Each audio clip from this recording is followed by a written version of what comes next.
Ho, ho, ruddy ho. We have made it to Monday, which means we've got a weekend of football to talk about. And here to talk about it, we've got the legendary DJB. Big up to DJB. We got the legendary Normski. And by the way, if you think Anguilla has morphed into an Italian geezer living in Chicago, you are mistaken. We've got Gianni Tux Calcio on the panel instead. It's not full Irish, it's full Italian over here, man. Big up to everyone. DJB. Come on, man. Talk to me. Aside from Arsenal, how was your weekend? Yeah, it was good. It was all good. It was catching up and running around and doing this and doing that, getting ready for the big day next week, the Christmas, which I do enjoy. I'm one of these few people that do enjoy. I think it's good to grab on to what makes us feel good. So yeah, busy, but on the home turn now, and looking forward to the show tonight. I didn't make last week, but obviously, hopefully back with a bang. And always a pleasure to share the screen with legends like yourself. My right hand Wednesday mingle, Normski, and Gianni, as always, my friend. Big up to everyone, and the chat as well. Big up to everyone. Yeah. That's most important. And big up to everyone in the chat. Before we say hello to Gianni, big up to Quasia in the building. We got Lux in the building. Big up to you. We got Binks, our girl. Big up, my sweetheart. I hope you're doing well. Static in the building. Big up to Static. Vigilante as well. They are pinned. Big up to Vigilante for that. And go sub to Vigilante as well. He's got his channel over there. We got Paul Nash. Big up to Nash, man, in the building. We got a bit of Nashville over here, man. Big up to you, my brother. Gunnar always following. Big up to you, Sam. Big up to the panel. We got what? He's coming in to say hello. Big up to you, brother. Hope you're doing good. We got Martin Tapp, who's supporting all the channels as always, man. What an absolute fridge freezer you are. Big up to you, man. Double appreciate it, of course, all the time. We've got DG2 as well, man. Big up to you, bruv. Hope you're doing well. Aces, we got my sweetheart, my number one girl. This is our number one girl. Mama Flossie is in the building. Hopefully hopefully you're all prepared for Christmas, my dear. Hopefully it's going to be a smasher for you. Always good to see you in the chat, my dear. Absolute pleasure. What a sweetheart. My first ever sub, Mama Flossie. My first ever, pretty much everything. Mama Flossie's been there from day dot. So what an absolute sweetheart she is, and she supports all the streams as well that all the guys on. So what a girl, Gianni, man. Yeah, I kind of know how your weekend went outside of Arsenal, and apparently you're still not quite recovered. No, it was I threw my annual family and friends Christmas bash Friday, and it was a lot of drinking. So been a little bit rough, but I'm in a good mood today. Napoli just won the Supercoppa d'Italia today. So one trophy down. We got 2 more to go. And hopefully that will sprinkle on to Arsenal, but we'll talk about that here in a sec, because Arsenal, man, that game was rough. But yeah. Appreciate the invite. Always happy to be here with Normski and DJB and yourself, bro. So looking forward to the show, man. Pleasure's all mine. And it's sort of funny. I was sitting there when I was like, oh yeah, Gianni's coming on, buzzing. Gianni's got to then go from talking about Napoli and being absolutely buzzing to talking about Arsenal. Which is, I mean, just it's like the old seesaw, isn't it? The other way down, yeah. So apologies for that, Gianni. Do you know what I mean? You must be double buzzing, and now we're going to bring you down for the next hour or two. But pick up the Norms, as well. The Grinch Tetter in the background.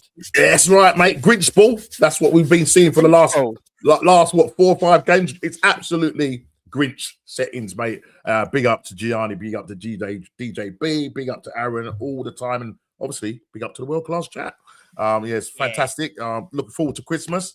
But this fella behind me, Arteta Grinch, or Grinch Teta, if you want to call him, he looks like he's gonna spoil it for us guys. You know what I mean? You know what I mean? But there's certain people that look at him that way. Do you know what I mean? They see this perfect guy with perfect hair and all of that stuff. You know what I mean? So yeah. We'll have to just plug him out the matrix. You know what I mean? Yeah, the most perfect symmetrical eyebrows you've ever seen. The hair is great. He's just an unbelievable handsome man. He conquers everything. He squeezes lemons. He puts light bulbs in. He evolves as well. He absolutely evolves as well. Yeah. Oh, mate. Come on, guys. That's exactly right, man. But there's only one place to start, of course, which was the weekend's football. We got to watch Manchester City make very, very, very easy work of their fixture yet again.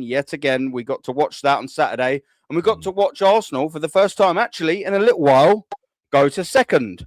Number 2, which ironically is where Arteta likes to finish, doesn't it? Which ironically is what he is, a number 2, a steaming pile of shit. But I digress. DJB, we got to see Arsenal take the reins again. We were champions of Christmas yet again, DJB. For the 3rd time in 4 years, we are champions of Christmas. But it means absolutely fuck all, doesn't it? And do you know what? We watched a game against Everton where, okay, you could on the counter argument say, look, it's a horrible place to go. You could say, you know, we haven't got a good record there. Then you could go, we got the win. What are you complaining about?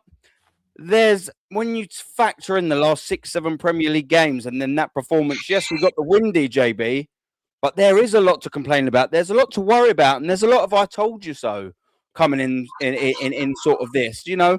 Yes, of course, DJB, we are top of Christmas. Did I expect us to be there at the beginning of the summer?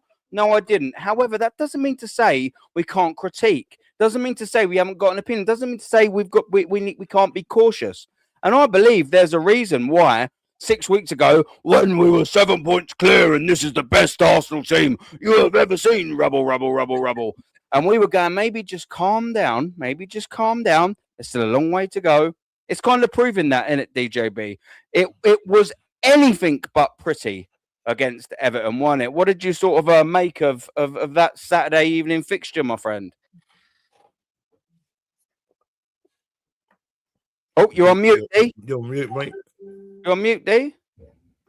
Sorry, my people. Sorry. There he is. He's come back. Yeah, I'm back.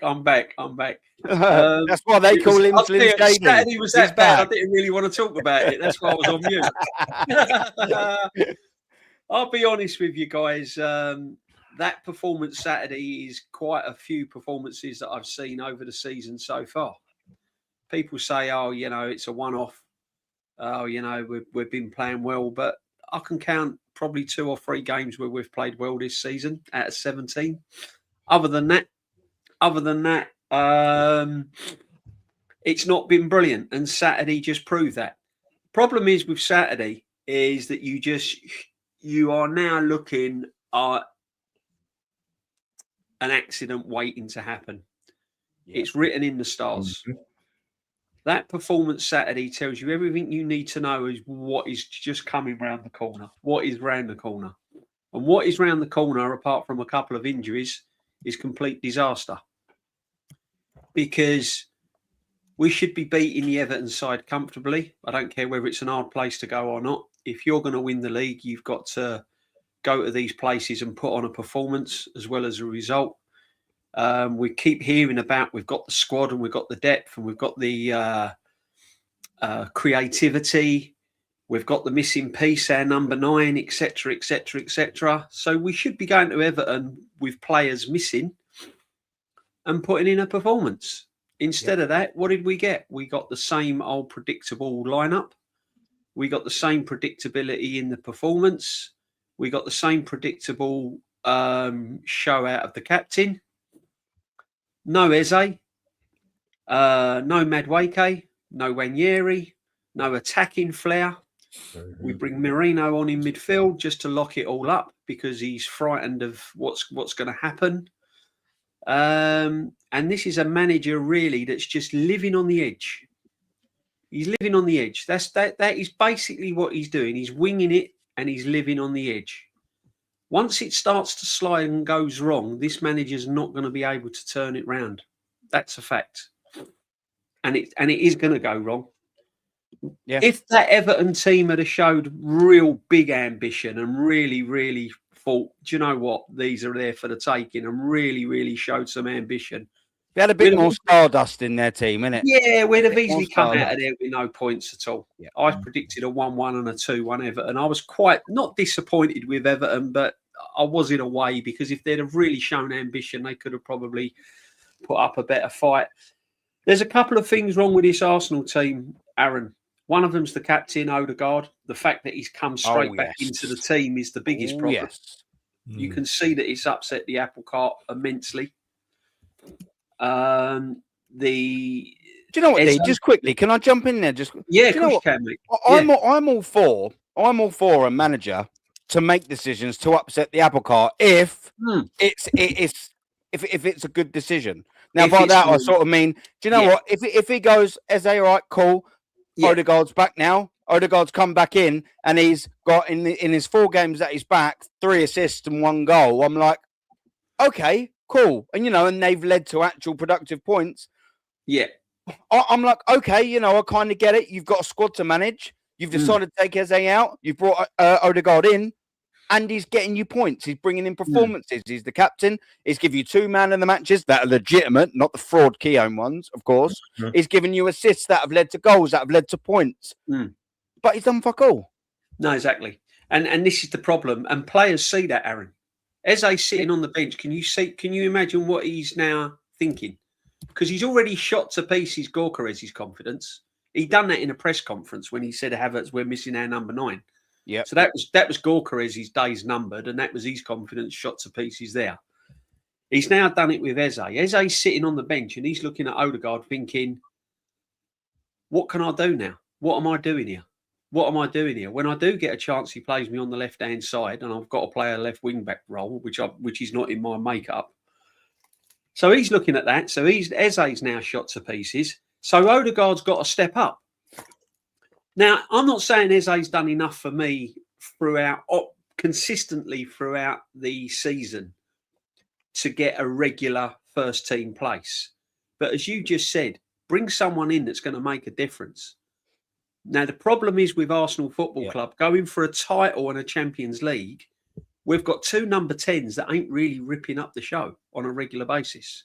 We've got Odegaard, who's not, and we've got Eze, who's inconsistent. And now his confidence has been blown into the water.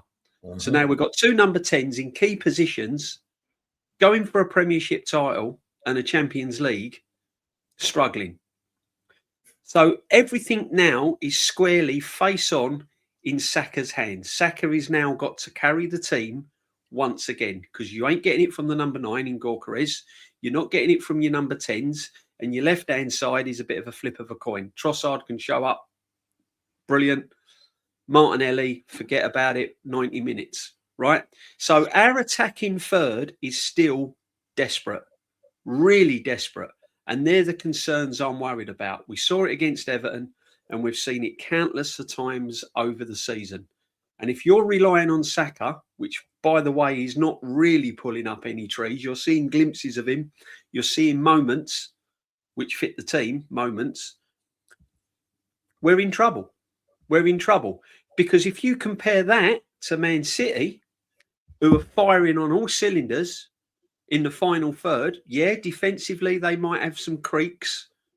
But listen, if you can go and score 4 or 5 goals at will, you can afford to let in 2 or 3.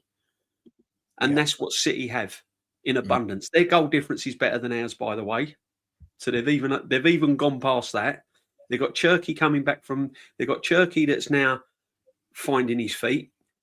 And they've got players in that final third. If you was to look at Man City's compared to ours, it's miles apart. And people are going to say, no, it ain't. We're top of the league. What's he on about? He's being negative. Player for player, we haven't got a number 10 at the moment. Chat ain't going to like it. The Arsenal fans ain't going to like it. But I'm telling you now, we haven't got a number 10. We haven't got an Odegaard, and we haven't got Eze. He's killed Eze. We all said he would. He's come from Crystal Palace, absolutely flying. He plays in the Arsenal number 10. He's finished already. Do you know what, D? There's almost as well a third number 10 you can sort of add into that. That is also killed, and that's Ethan Nwaneri. Yeah, Ethan Smith Rowe. I keep telling you, that's why I call him Ethan Smith Rowe. I hope he moves on. I hope he gets sold. I hope he goes out on loan, because that's what the kid needs. He's done. He's finished. Havertz has now got an injury setback, so he's further down the line. So this is what we're dealing with, people. We're dealing with Eze that shows up every now and again. Since the 3 goals against Spurs, he's done nothing. Now he's been dropped to the bench. His confidence is shot. Free Ethan Nwaneri. I'm going to get a T-shirt done, Waha. And before Gianni and that comes in, as I said, and when you've got Odegaard, which we all know, he's probably reached his ceiling now. His best season was probably 2020, 22, 23. I don't think he can reach the heights of that ever again. You've got a key position there that we're struggling in. And then you've got Saka that's on the brink of another injury. He's probably, on the brink of yet another injury. And if that happens, we are really, really in trouble. So, listen, it is a disaster waiting to happen. We're like a dormant volcano at the moment, waiting to erupt. And it's around the corner. And I hate to say it, but that's how I feel. It's not filling me with any confidence at all, Aaron. It really isn't. No. It was piss poor Saturday, let's be honest. Yeah, facts. Just before I bring Gianni in. Mutant alert. Mutant alert. Mutant alert. Mutant alert. Yeah. We've got one in the building, and he goes by the name of Eugene. Yeah, he is. Here he is. Big up, Eugene. What we saying? Scared Arsenal fans. How do you go to war? Only to praise your opponents. Where was the praise? Just want to know. Please stay at home. DJB, you've been going to Arsenal for 50 years. You are not allowed to go to Brighton on Saturday. Stay fuck at home. Normski, I know you go to as many games as you can. I've got a season ticket as well. Don't you dare, Normski. Eugene said, don't you dare think about going to that game or trying to get a ticket. Eugene, I'm scared. As you said, I'm a scared Arsenal fan. I will definitely stay at home. You are petrifying me right now. I will stay at home because I don't deserve to support the club. And do you know what I might do, Eugene? I might fuck off down the lane because you're Mind you, though, to cheer Eugene up, can I just, before you come in to cheer Eugene up, I'm glad we're top of the league, because if anyone had said to me you'd be top of the league at Christmas, I'd have called you an absolute liar and go to the doctors. You need help. But as I said, being top of the league at Christmas don't win you the league, my friend. Boys, look, at the end of the day, we need fans who can stand up for the manager and the team. Yeah, we've kind of been there or thereabouts for 6 years, and Eugene, it's not fucking working. It's not working, Eugene. We've been top at Christmas 3 of the last 4 years, Eugene. We still haven't won the league, Eugene. We're not going off the fact that we have an agenda against Arteta, Eugene. It's just the fact that we've seen failure after failure, Eugene. 19 competitions prior to this season entered, Eugene. We've lost every single competition, Eugene. We haven't got an agenda, Eugene. We're just going off historical facts based on an opinion now that we have because this manager can't get over the line, Eugene. Oh, dear, Eugene. Come on, man. You've got to be a little bit more fucking clever than the absolute nonsense that you write. Listen, you can support your team. It's funny, however you like. How many times have anyone on this panel or anyone in this chat or anyone of our side of the fence, Eugene, as I like to call it, we don't tell you how to support your team and we don't tell you to go and support another team. It's funny how all of this negativity usually comes from comments like yours that are supposedly the good fans. I don't know, Eugene. It's a crazy one. That you've made me live in Baffledon, mate, on Confused Court. I don't understand it, mate. What are we doing it? But Suge is here in the building to bring us a bit of normality, maybe-ish. Let's read what he's saying. Big up to the guy about as sharp as a rubber ball, Adam. That would be me. Thank you very much, Suge. I knew it wouldn't be great looking at me. But big up to the legends, DJB. That's that geezer on the right. Normski, this geezer there, Gianni. And the world-class chat, of course, to my right. That's why we do it, man. You are the world-class chat. Come on, hit the like and subscribe. Make sure you do. I've got all of these guys' links pinned, so make sure you give them a follow. And make sure you put the notification bell on. You smash a like on this stream and give us a cheeky sub as well. It's Christmas. Come on, stop being Scrooges. Normski and Gianni need 1K subs. That's an absolute fact. I know Gianni's just sort of starting as well, but Normski, come on, man. How on earth has Normski not got to the 1K? So if there's anyone here, click on his link. Get him to 1K. It's Christmas. Come on. But crying out loud, people. Gianni, don't be a Grinch. Don't be a Grinch. Don't be a Mikel Arteta inch. Don't be a Mikel Grinch. Come on, guys. Get this fridge Della freezer. So that 1K to the promised land. Gianni, bruv, I know your football IQ is through the roof, so please explain to me the absolute steaming pile of beep that you, me, DJB, Normski, and the world-class chat had to endure at 8 p.m. UK time on Saturday. Man, help me out. Help me out. Well, like I told you guys before we got on, I fell asleep. That game was so boring. I fell asleep. I just want to ask. I just want to ask you guys, when was the last time you've seen a successful team that plays with a number 10, where the number 10 picks the ball up just outside of his own box? I thought number 10s were supposed to be playing further up the field to create offense. I just don't understand it at all. And I'll tell you one thing, because I'm sure this will be a part of the show as well. It's amazing to see what interchangeable players can do, especially when you watch a team that a lot of people are trying to diss and say they're not title challengers. So come on, man, speaking, bro. How is it that Morgan Rogers is playing on the left but getting 2 goals because he's able to dribble in or because he's able to move around? How is it that Tielemans is a number 10 but can pop up on the right-hand side or the left-hand side, or John McGinn comes in the middle, or Rogers comes in the middle? I just don't understand how this works. At the end of the day, and as DJB said, Everton wasn't at full strength. We almost gave the game up to an Everton team that was missing 2 of their most important players. I mean, Ndai has been one of their best players, if not their best player this season, and he wasn't there. I mean, one could say that if Grealish was in the center or Ndai was on the right or wherever, they could have tore us up with what we've seen that these guys have been doing so far this season. So, man, it's just, once again, it's on the manager. I just don't. I think I've heard Normski say it a few times. This is haram football. I don't. I said this on the Bruised Banana, and I will stand by this. When you are a big club, you need to play towards your DNA of your club. Arsenal's DNA is open attacking football. From the early days all the way up through Arsene Wenger, open attacking football is the DNA of this club. This club needs to go back to playing forward-thinking football, not this score 1 goal and lock up, because when you lock up, you're inviting pressure and inviting problems. We saw it with Sunderland. We saw it with Aston Villa. We got lucky in this game against Everton. I just don't understand what the problem is here. We should be destroying these teams. £1 billion spent. We should be knocking these teams off the park with no problem. And Eze not playing to his potential, it's because of the manager. All these guys not playing to their potential is the manager. I've never heard of a team that has a number 10 and a false 9.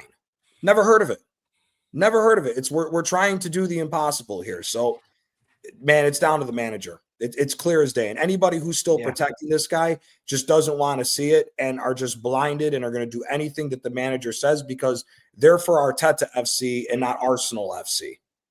Facts. Absolute facts. Big up as well. This is a great comment, man. Big up to Ejub as well. Good to see you in the chat, my friend. Hope you are well. Hope you are prepared for Christmas.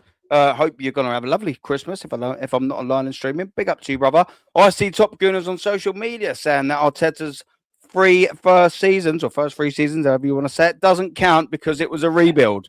And do you know what? This is classic. This is what it's all about. The next sentence. This is how stupid they are. So Arteta's FA Cup don't count then.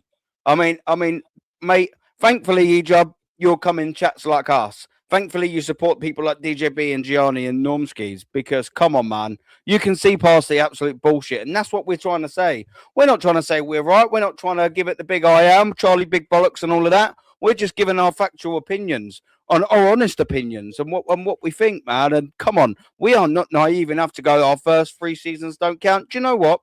I'd give Mikel Arteta, like I probably would most managers, unless it was an absolute severe car crash. Mikel Arteta came in halfway through the season, right, granted, didn't really do nothing in the league, but won us an FA Cup. That was willing enough for me to go, do you know what? I'm interested. I'm intrigued to see what you can do in a full season with a summer transfer window.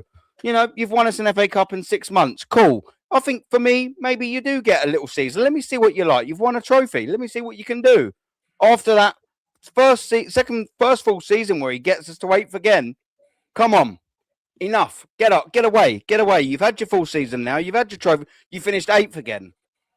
That's Talar. But these people won't have it, mate. These Top Gooners, they're just. Do you know what it is? If you met them, if YouTube did, let me just take it from this angle, Ejub, panel, chat.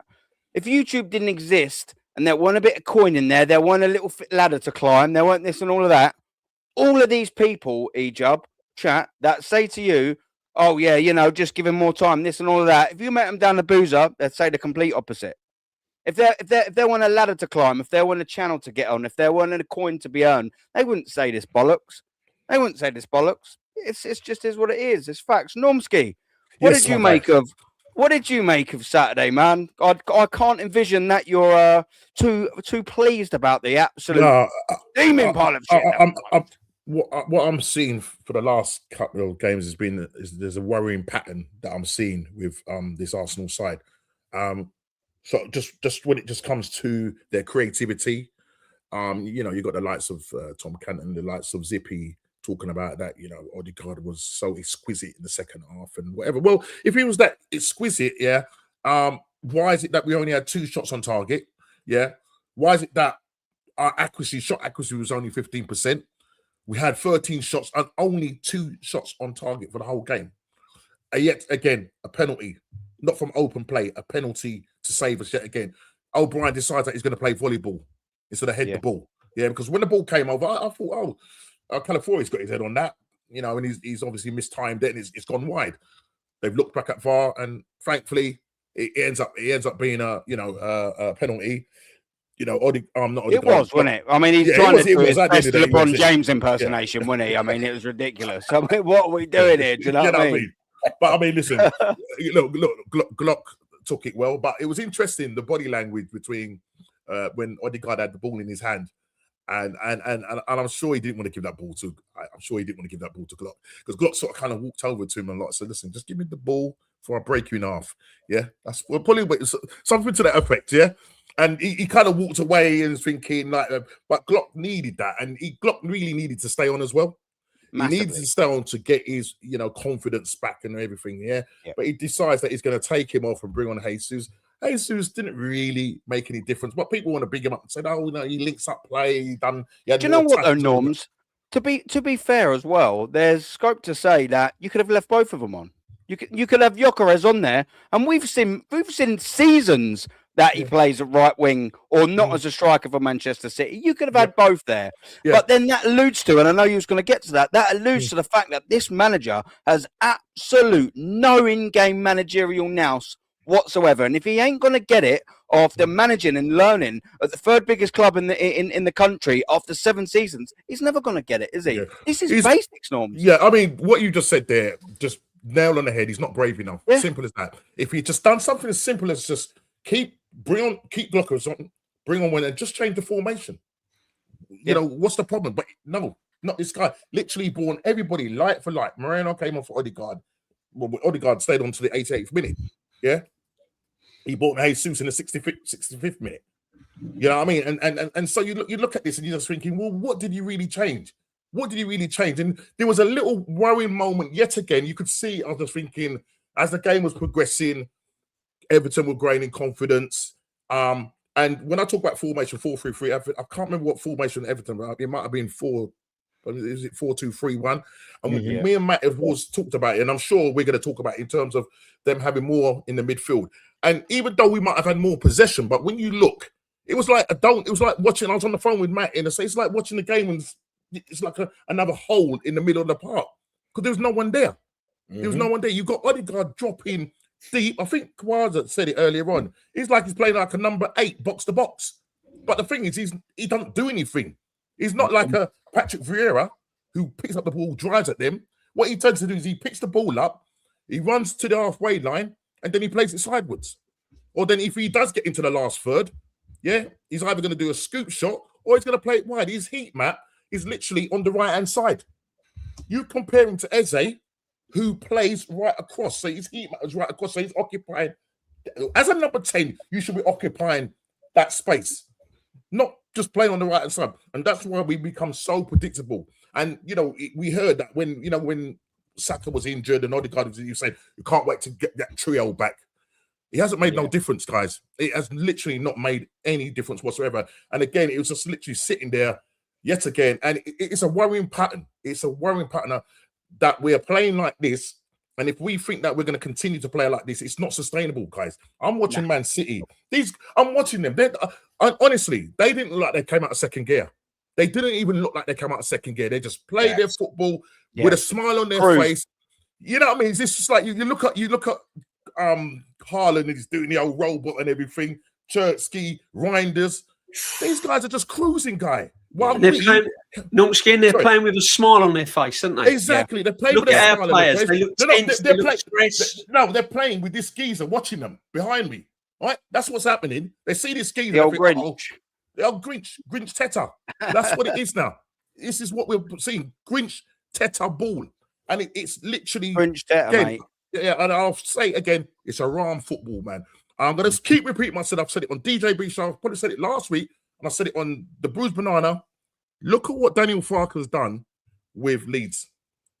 And I was then watching the Monday night football last week, and Jamie Carragher, and I can't remember, it was Jamie Redknapp, one of them. They made the point of saying, after that Man City game, where they were overrunning in the first half, right, where they went 2-0 up, Daniel Farker said, right, I've got to change this. I've got to stem the blood flow because literally they're all over us. What does he do? He goes 3-5-2.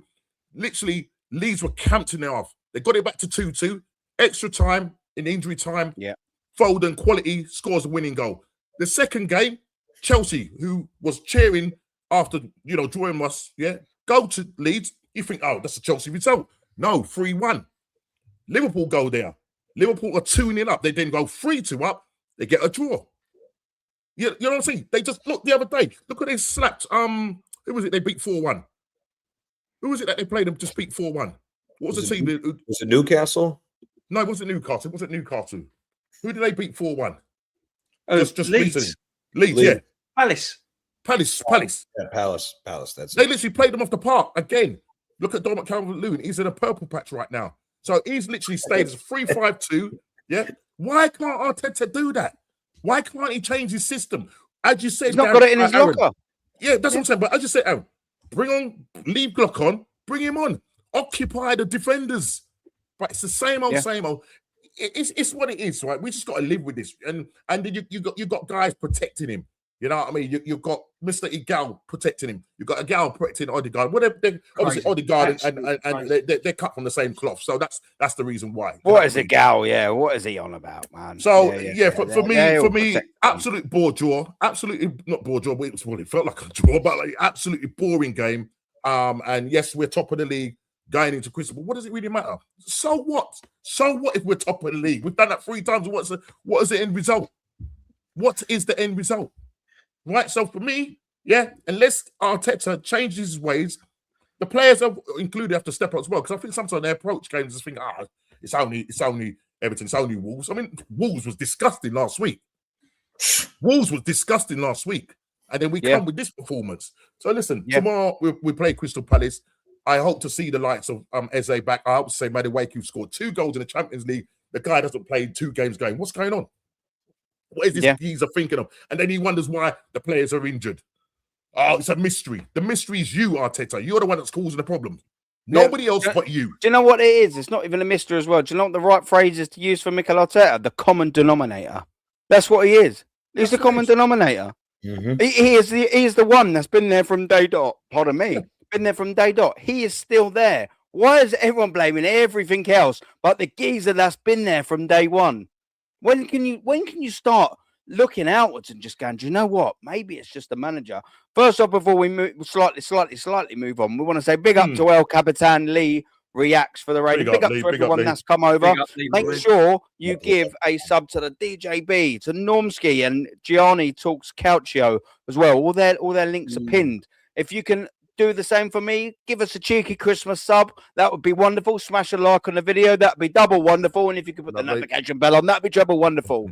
Big up to every single one of you motherfuckers in the world-class chat. Come on, big up. DJB. Of course, we've seen, the worrying thing with Arsenal Football Club right now. The double worrying, the treble worrying thing is that we ain't playing good. We've seen Manchester City pretty much in the last week in gear 2, and they are coasting. Arsenal Football Club all season have been in second gear, but we have been struggling. And do you know what? We've seen it. This is the first time, by the way, in 2 months, nearly 2 months, that Arsenal have won Premier League back-to-back games, DJB, in 2 months. And do you know what? It's not sustainable. It's something that Normsky said. It's something a lot of people in the chat have actually said as well. Is it sustainable? It's something that we've been saying pretty much all season. We're happy that we're first. We're happy that we're still amongst it. Christmas champions and all of that. Blah, blah, blah. Allez, allez. But is it sustainable? This is the real question that we're going to ask. For me personally, it isn't. And when we bring up these next few fixtures, and I always do this, but these are the fixtures, and this time we've got Manchester City's in next to it, DJB. This is our run, or both of our teams' runs, up until the beginning of February. Let's get this up. And yeah, Vigilante, big up. Keep smashing them likes. Come on. Get to 100. I'm 39. Come on, it's Christmas. We can do better than that. Smash them likes right up. Listen, boys, we have got this to look after. Let me take this banner off because, the Christmassy thing. We'll take this off just for 1 second so we can see this a little bit clearer.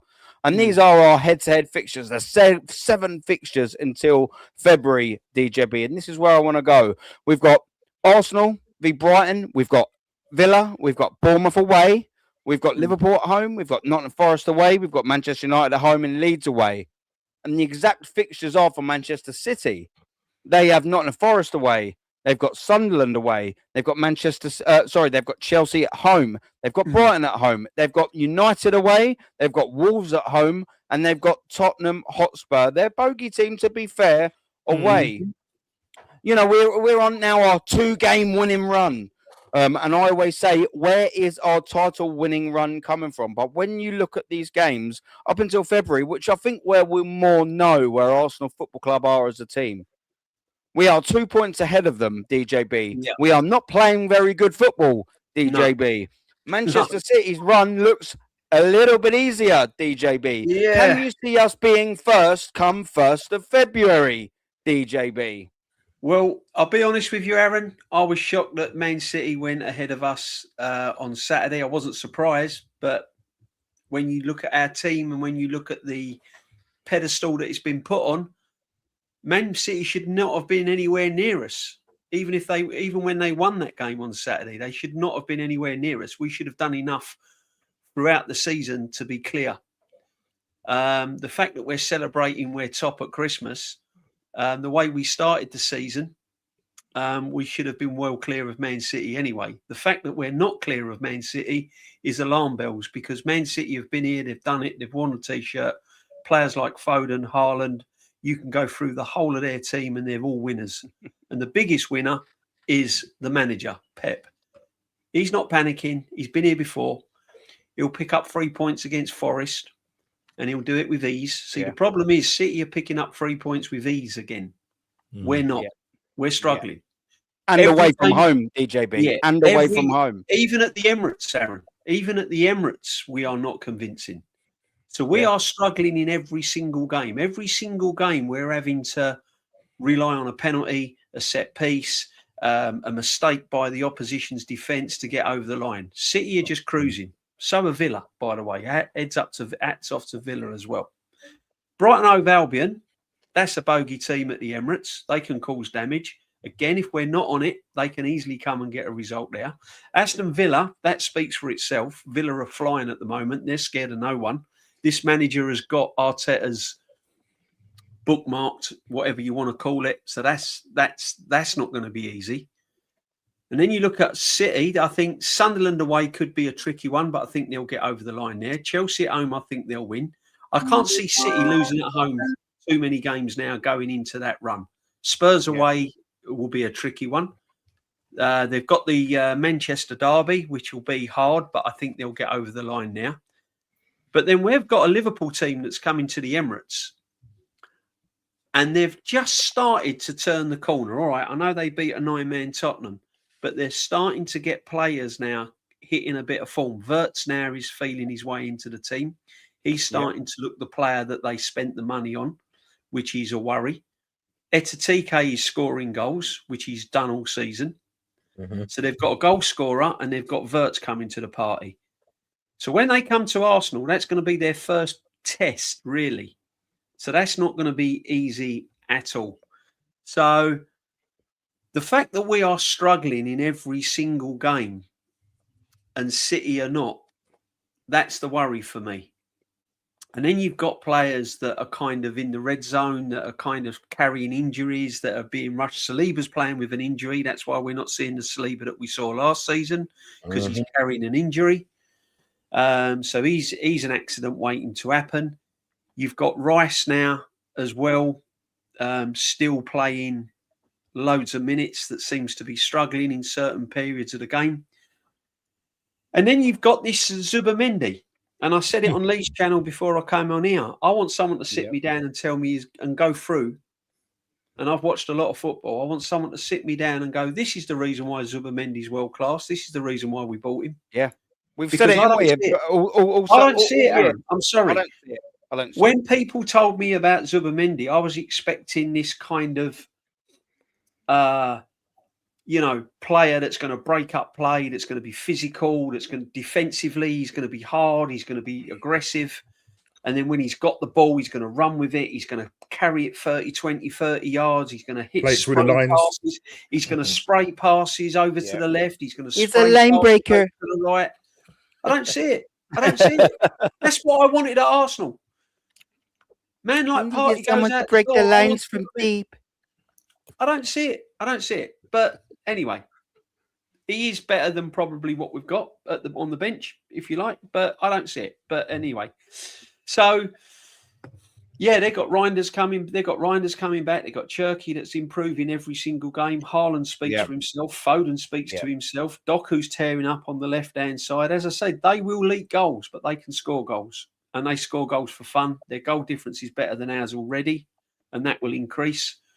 I think if City are top, if they go into that Spurs game, top of the league, 3-4 points clear of us, I think we should then start looking towards the Champions League, depending on where we are, because you can kiss the Premier League goodbye. That will be gone. We need to be on top of the league come February. We need to be at least going into February. We need to be at least 8 points clear of Man City. And that's it. Listen, I'm talking about Man City, but Aston Villa are going nowhere. Mm-hmm. Aston Villa are going nowhere. They're still going to carry on winning games. They're going nowhere. So, but them fixtures there. Do you know the toughest one for me on that is Leeds away. Mm. They're the sort of games that we're going to slip up on. Leeds away, and Bournemouth could be tricky as well. But yeah, I don't know, man. It's very, very difficult to sort of say. I should be sitting here before Gianni comes in. I should be sitting here full of confidence. I should be sitting here going, 3 points against Brighton, 3 points against Aston Villa. Well, what are we worried about? We spent £1 billion. We've got a manager that's been at the club for 6 years. We've got Eze. We've got our number 9. We've got Gorkarez, 60, 70 odd goals. What are we worried about? I should be sitting here full of confidence. The fact that I'm not tells you everything you need to know. Everything you need to know. We've got players out of form. We've got players coming back from injury. We've got players that are playing with injury. Mm-hmm. Saliba's one of them. Yeah. Saliba's one of them. That's exactly what Marie's saying. How can you win a league? How can you win a league with on that basis? You can't. Yeah. Yeah. So, Marie's saying, he's been rushed back, and I wonder why he's not looking great. It's facts, Marie. Yeah. Facts. Mm-hmm. That's what we've been doing. Yeah, he looks shaky. He looks shaky. He has. Mikel Arteta has had an I wouldn't say unbelievable, but a large selection headache at the start of the season to choose from. He's got a big squad to choose from, a good squad to choose from, and a real good squad to choose from. It's not anyone else's fault but Mikel Arteta's that he's decided yet again with 25 decent players at his disposal. He's ran 11 of them, 12 of them, 13 of them into the absolute ground. And that's no one else's fault but Mikel Arteta's. He chooses the team, him and his alone. He doesn't get any advice. He says, but the medical team. He don't care about what the medical team says. And we've got about 20, 30, 40 or 50 examples of that. He doesn't give a fuck what the medical team think. He doesn't. Mikel Arteta only cares what Mikel Arteta thinks. And the fact that he has ran these players into the ground to cause a lot of these injuries, not all of them, I'm not going to say all of them, but a lot of these injuries, and now it's going on, what about the squad? Now what we've done is we've injured 5, 6, 7, 8, 9 players all at once. Now we've got to run the fucking backups into the ground. Then the backups are going to be run into the ground. Now all of a sudden we're playing stupid players like Norgard at centre-back purely because we've not been able to manage the game in games. I'd done a show, yeah? I'd done a show, right? And it was about 2 months ago. And I saved easily within 5 minutes. I brought up all the stats in the games on minutes that they'd played, whether they started, whether they'd been subbed on. And I saved Gabriel Magalhaes before his injury 25% of his workload. Why can't Mikel Arteta do that? Why is Gabriel coming on in the Carabao Cup, which we will get to in a minute, the Carabao Cup? Why is Gabriel Magalhaes coming on wins against Brighton and Port Vale in the Carabao Cup? Why is he starting? Why is he even flying to stupid Champions League games? This is all down to man management. We wouldn't have to run Saliba into the ground. We wouldn't now have to probably run Hincapié into the ground. We wouldn't have to run Timber in the ground. We'd be able to adequately rotate Timber if he hadn't ran Ben White into the ground. You can't write it. Well, you can't Ben White it. You can't. It's ridiculous. And there's so many of the exact same things over and over. And DJB, you mentioned a point, and I'll bring Gianni in on this as well. It's okay at the start of the season, right? When we probably had 7-ish sort of players out of the 11. They were giving us 6, 7, 8 minimum 7 or 8 out of 10 performances. Now it's flipped the other way round, isn't it, Gianni? Now all of a sudden you've only got 3 players that are giving you average performances. Exactly. Now all of a sudden you've got 6 or 7 players that are giving you 3s, 4s, and 5 performances. And that's why we have only managed to win 2 on the bounce in the last 2 months. And this is why it's not sustainable. We've been telling people this so many times, Gianni. It's not sustainable. He's running these players into the ground. And when I'm looking at this fixture list, and they're piling up, there are Champions League and Carabao Cup games involved in this. But when I'm looking at this fixture list, DJB said it right. I've said it on my channel before. I should be going Brighton, boom, 3 points. Aston Villa, well, we're at home. Tricky game, but we're at home. 3 points. Bosh. But we got Bournemouth away. Double boom. Oh, well, Bournemouth ain't doing good. That should be 3 points. So now I should be looking at coming up to the Liverpool game and going, yeah, that's 9 points. But Liverpool at home, they ain't that great. Bang, fuck them off. Nottingham Forest, that should be a win. I should be looking at this and going, do you know what? There's 7 games there. There's 21 points available. I probably want minimum 19. I'm fucking looking at 9. More like 9 than 19, Gianni. Help me out. What are you looking at with these fixtures, bro? Well, I'm worried about Brighton and Villa because those are both historic bogey teams for us. So to go along with that. But Aaron, if you check your Instagram, I just sent you something. AFTV, with what DJB was talking about with the injuries, said the quiet part out loud. Since the start of the 2024-2025 season up till now, we've had over 100 injuries to this squad. That's an actual fact that AFTV even put out there. So it's on the manager. He rushes players back. They're talking about rushing Gabriel Magalhaes back for the Aston Villa game. If he gets a serious injury, remember, he was rushed back for the beginning of the season. He was supposed to be out for the first month and a half of the season for him to properly heal. We haven't allowed it. And that's the problem with the manager, is he's in panic mode no matter what time it is. How is he rushing players back? If we lose Magalhaes, we're done. If we lose Magalhaes, if Magalhaes gets rushed back and he goes out for a couple months because he re-injures himself, we're done. I'm sorry, we're done. Hincapié has looked somewhat okay, but with also playing with a banged-up Saliba, Hincapié is getting exposed a lot more. He's getting exposed a lot more. And to raise the other one with what DJB said, with guys playing with injuries, did everybody notice Starboy was limping around the last 5 minutes of that game against Everton? Yeah. Mate, he was limping around in the first 5 minutes, touching his leg, doing what with wide legs. He's fucked, mate. He's fucked. Exactly. Sorry, G, to cut you. No. All good, man. But that's what we're talking about. So anybody who's saying, oh, we're being negative, guess what? The ultimate fanboys that talk nothing positive of Arsenal with AFTV is actually just backing everything up that we say with these injuries. 100 injuries. How big is the squad? maybe 33 players, maybe 34 players, if that. How do you factor 100 injuries in for only 33 players? It's the manager. Multiple injuries, isn't it? Multiple injuries on one player. It's multiple injuries, but it's also because of stupidity. Yeah. Why is Saka? Why is anybody who's playing on the left wing, whether it's Martinelli, whether it's Trossard, whether it's anybody, why are we forcing these guys to basically play as wing backs when we're defending against these weaker teams? Why are we seeing them having to run all these extra miles? Isn't that why we brought Zubamendi in? Wasn't Zubamendi and Rice able to cover everything? So again, it's nonsense. It's absolute nonsense. But as far as, this is it. AFTV put this out there. It wasn't anybody who's what they like to call a negative gooner or all this. It's AFTV that put this out there. That's how damning this is. And again, one person, as we talk about the young guys who should come in to get minutes, Dowman's a part of this now as well. And Dowman isn't even getting minutes like that. So it's what are you doing in training? It's absolutely unbelievable. But at the end of the day, man, in that run, I mean, here, Villa's not going away. Villa is not going away. I'm sorry to tell everybody, Villa is not going away anytime soon. And everybody better hope that front office does not back Emery in this winter transfer like they did last year. If they're able to get 2 to 3 loans, because they do have some issues with PSR, but if they're able to get 2 loans like they did last year, if they could get a Marco Asensio or a Rashford, and God forbid they get a striker that's scoring goals, because that's one thing. They're doing this with Ollie Watkins playing like absolute shit right now. Watkins can't hit the side of the net, let alone put it in.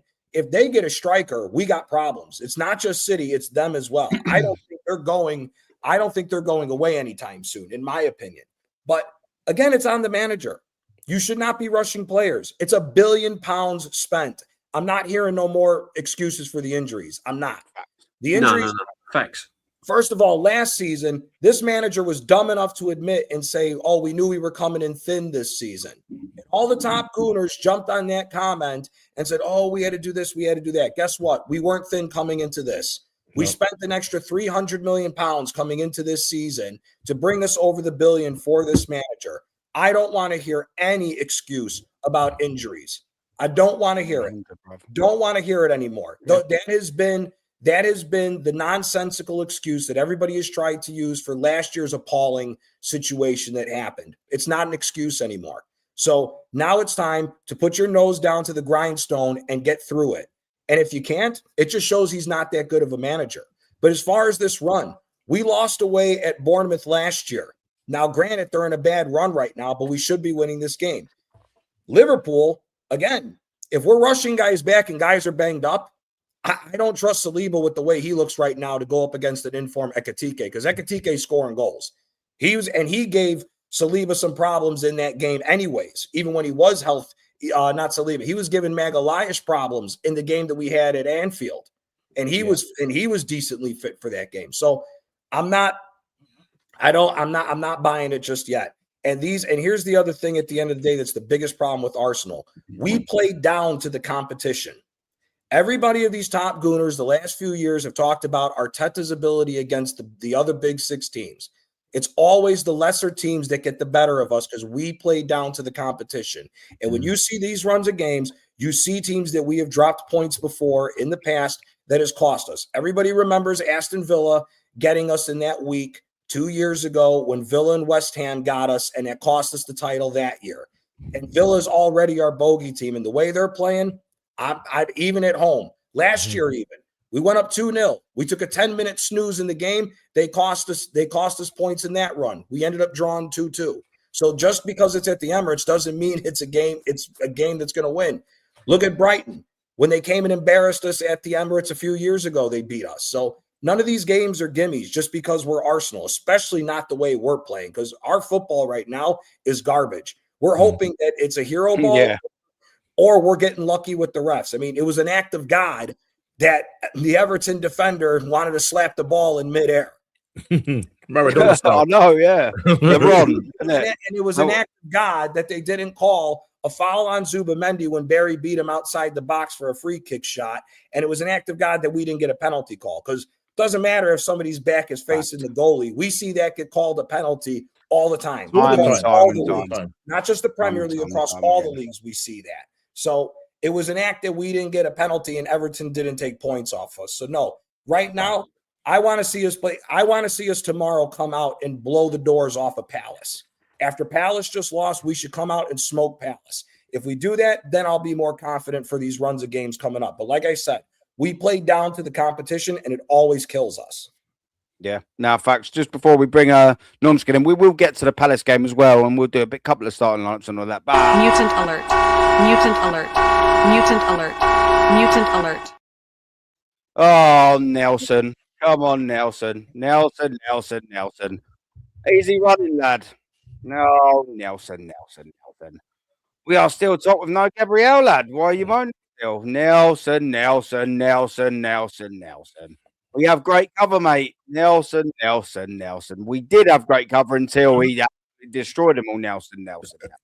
Everyone has injuries, not as much as ours, Nelson, and not as self-inflicted as ours, Nelson. You're wrong. Check other team stats. Brem won't back your argument. No, you're absolutely factually wrong, Nelson. Villa can't sign big players. They've managed to do all right, though, haven't they, with our cast-off manager, Nelson. And Villa's rather hard and run than us. I wouldn't say so, Nelson. But we are top of the Prem and Champions League at Xmas. Cheer up, man. I am very happy. But that doesn't mean to say that we cannot talk about worries, concerns, discussions, how or what we think is going to happen. Nelson. Aaron, can I add to that? Very, very, very much. Aaron, for I your have a viewers, stat for, as I have a always. stat Come for on. Nelson. I have a stat for Nelson. In the Premier League era, Arsenal's been up top the Premier League 4 times going into the Christmas break. Guess how many times they won the Premier League when they were up top? Zero. Yeah. So they were top when they had John Gregory, weren't they? They had John Gregory as manager, Villa at Christmas. I think they were smashing it. 0. Mhm. They didn't win it. I think they fell off double arse. Yeah, come on. That's what it's all about. Nelson being a Mandela. Yeah, I mean, just not as quiet. Not quite as good as the old as the Mandela. Do you know what I mean? Nelson, come on, man. What we doing here? But I know Lynch. But what can you do? But thank you very much, Nelson, for your contribution as always. Anyway, man. I just want to grab this as well. And I want you to jump in on this, Normski. And Suge, big up to the Suge. Question: if Emery played / captained Arsenal like Mikel Arteta has, would these top gooners brown nose him like they do with Arteta? Signing Arteta would be haunting Arsenal. I think you meant haunting. I don't know what haunting is. Haunting, I presume that you meant to say. What do you reckon on that, Norms? I'll take that off because it's right in your line of chat. I'm not leaving the super chat up. However, Normski is right in his face. No, they don't. I mean, listen, they dismissed him when he came. They didn't give him a chance. Listen, Emery for me is clearly a better manager than Mikel Arteta, 100% clearly. And if he had the kind of resources that this manager, as a matter of fact, Mikel Arteta has had the best resources of all managers. And so therefore we expect to see us go over and win the line and go over the line, get over the line. The thing is, what's interesting, I don't know. It's just Nelson's still in the chat, so I'm gonna. Can you ask this question to Nelson? And be honest, Nelson. Right, and the chat as well, being honest as well. At this point now, we're top of the league. If at the start of the season, right, Nelson, somebody said to you that we would be top of the league, would you would bite their hand off for it? Would you agree with that? Yes or no? Just wanted to see if he would say yes or no. So whilst he's having to think about it, so basically, essentially what I was to say, might be here a long time. It might be a long time, but if at this point here, if somebody told me at the start of the season that Arsenal would be top of the Premier League, top of the Champions League, you'd bite their hand off for it, wouldn't you? Yeah, we would bite their hand off for it, innit? Yeah, so I'm very happy with that. top gooners would bite. Sorry, says, yes. Sorry, not to get about it. Yeah. But also another question you could ask, Nelson, if Arteta had that Villa team with the amount of resources that Aston Villa, DJB, the players that have gone out the door, from Aston Villa. Would Arteta be putting a Villa team third, 3 points behind the best team in the world? Yeah. Yeah. Let's ask that, Nelson. What do you reckon? Do you reckon Mikel Arteta, if he was manager of Aston Villa, would be where Aston Villa are right now? That's an interesting question. I'm intrigued to see what. I probably know what the answer is going to be from Nelson. He's probably going to say yes, that they would be. What's the name? But to this first point where he says yes, why not? So okay, if that's the case, where you're saying at the start of the season you would have bitten off the hand to say yes, we're at the top of the league. What that simply means is that you didn't really trust the team in the first place. Because if somebody says I would have bitten off, we say as the cautious schoolers would say, if we stayed, what we're basically doing, we're basing it on what Arsenal have done in the past. So if somebody says to us, because the way we're playing right now, I would bite your hand off to say where we are in the league. We're first, and we're first at the Champions League. But what that tells me is that we don't trust this manager. We don't trust the team because we're not playing well. So therefore, what you're saying essentially, Nelson, is that you don't really trust the team. You don't really trust the manager. Because at the start of the season, you would just say, yeah, no problem. So have a think about it. You would have bitten off the hand to be where you are now. So it just tells me that you don't really have faith in the team getting it over the line at this point. And as Gianni said, 0 times. We've been at the top 4 times, top of the league, and we won it 0. This is what we're going on. We're going by evidence, fact evidence, past evidence. That's why we are assessing it. Now, you could come in and you're saying no, Norms. So explain yourself then. Explain yourself, Nelson. Explain yourself, yeah? I just want to add to that, Normski. Nelson said he would get a top job in Europe if he left Arsenal. Napoli will take him, but we'll take him so he could serve fish salad in the stadium. He ain't going to be no manager. So why didn't he get... So why didn't Real Madrid come in for him then when there was a managerial vacancy? Why didn't Barcelona come in for him when there was a managerial vacancy? Why did they not come in for Arteta? Why did they not even turn the heads of Arsenal Football Club when these vacancies were going? Liverpool, when Klopp went, why didn't they come in for Arteta? Bayern Munich. Man City, at the end of the season, could be losing Pep. Arteta's not even on the list of about 8 managers that are in contention. Inter Milan went with a novice manager. Inter Milan went with a novice manager after they just bottled the league and the Champions League. He says Unai Emery bottled top 4. Well, my friend, there's no bigger bottle job than Arteta. He bottled the Premier League if coming second. Unai Emery also got us to a European Cup final, albeit lost it, but he got to a final. This guy was out of a semi-final in the Champions League after 8 minutes of football. He's bottled every season. This is what does my head in that I don't understand.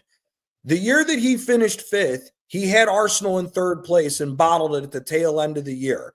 The year we were 8 points clear, he rushes Jesus back over Trossard, who Trossard was about to win 2 straight Premier League Player of the Months. He forces him back. That's the year where we have 1 win in 7 games, which caused us to lose the 8-point lead. The following year, he likes to take a mental mistake for the week. We lose to Porto in the first game of the matchup in the knockout rounds, and it's the same week that we lose 2-0 to Villa, which, funny enough, we should have been beating Villa 4-0 after the first half of that game. Nobody finishes chances. They go on to win, and then we lose to a scrub-ass West Ham team. It's absolutely mind-blowing that everybody likes to just keep going. Johnny, they don't want to look at. They live in the moment. They don't want to look at the facts. He's probably losing sleep over when we beat Real Madrid with Declan Rice's 2 free kicks when we won the Real Madrid European Cup final. Mm-hmm. He's still probably reeling over that. So at the end of the day, the proof is in the pudding. Yep. What Nelson don't understand, though, my friends, is whether you like it or not. If we don't win anything this season, you can, as the great Brian Clough said, you can take all your posters off your wall and throw them in the bin, son, because this man will be getting the sack. Simple as that. We still haven't had Nelson answer the question yet. Do you think Mikel Arteta would be doing as good or better job at Villa as Unai Emery did? You've not answered it, Nelson. I'm intrigued to know what your answer is. With the Do you players think that have Mikel gone Arteta out would do a and better the than resources or that Unai equal Emery's got? job to Unai at Villa? Hey, Come he on, just put in. you can't swerve it. He just put in the chat. He goes, "Who would you rather have?" He said, "Would you rather have Unai's team?" He goes, "Would you rather have Unai's team or Arteta's team?" Well, guess what, Nelson? Arteta would rather Unai's team because he won something with the damn team. So you just proved yourself wrong. Yes, I don't see why not, fella. That's crazy talk. Yeah, didn't Arteta win the FA Cup with Unai Emery's team and then binned them? Yeah. Yeah. Oh, the only surviving member from the FA Cup was Saka, and he was benched on the day. Yeah. Although it does intrigue me as to what Mikel Arteta could do better to lead us or guide us to victory. What do you reckon, Gal? Take their nipples. Take their nipples. Take their nipples. Take their nipples. Okay, well, we know Mikel Arteta could tape his nipples, I guess, couldn't he, Gal? He got us competing. Their nipples. He got us competing. Good old Gal. He's got. Let's say this. He's got us competing. He's taken us from a dark place. We finished 8th, and blah blah blah blah. We've got the most points amount tally. We've beaten Real Madrid.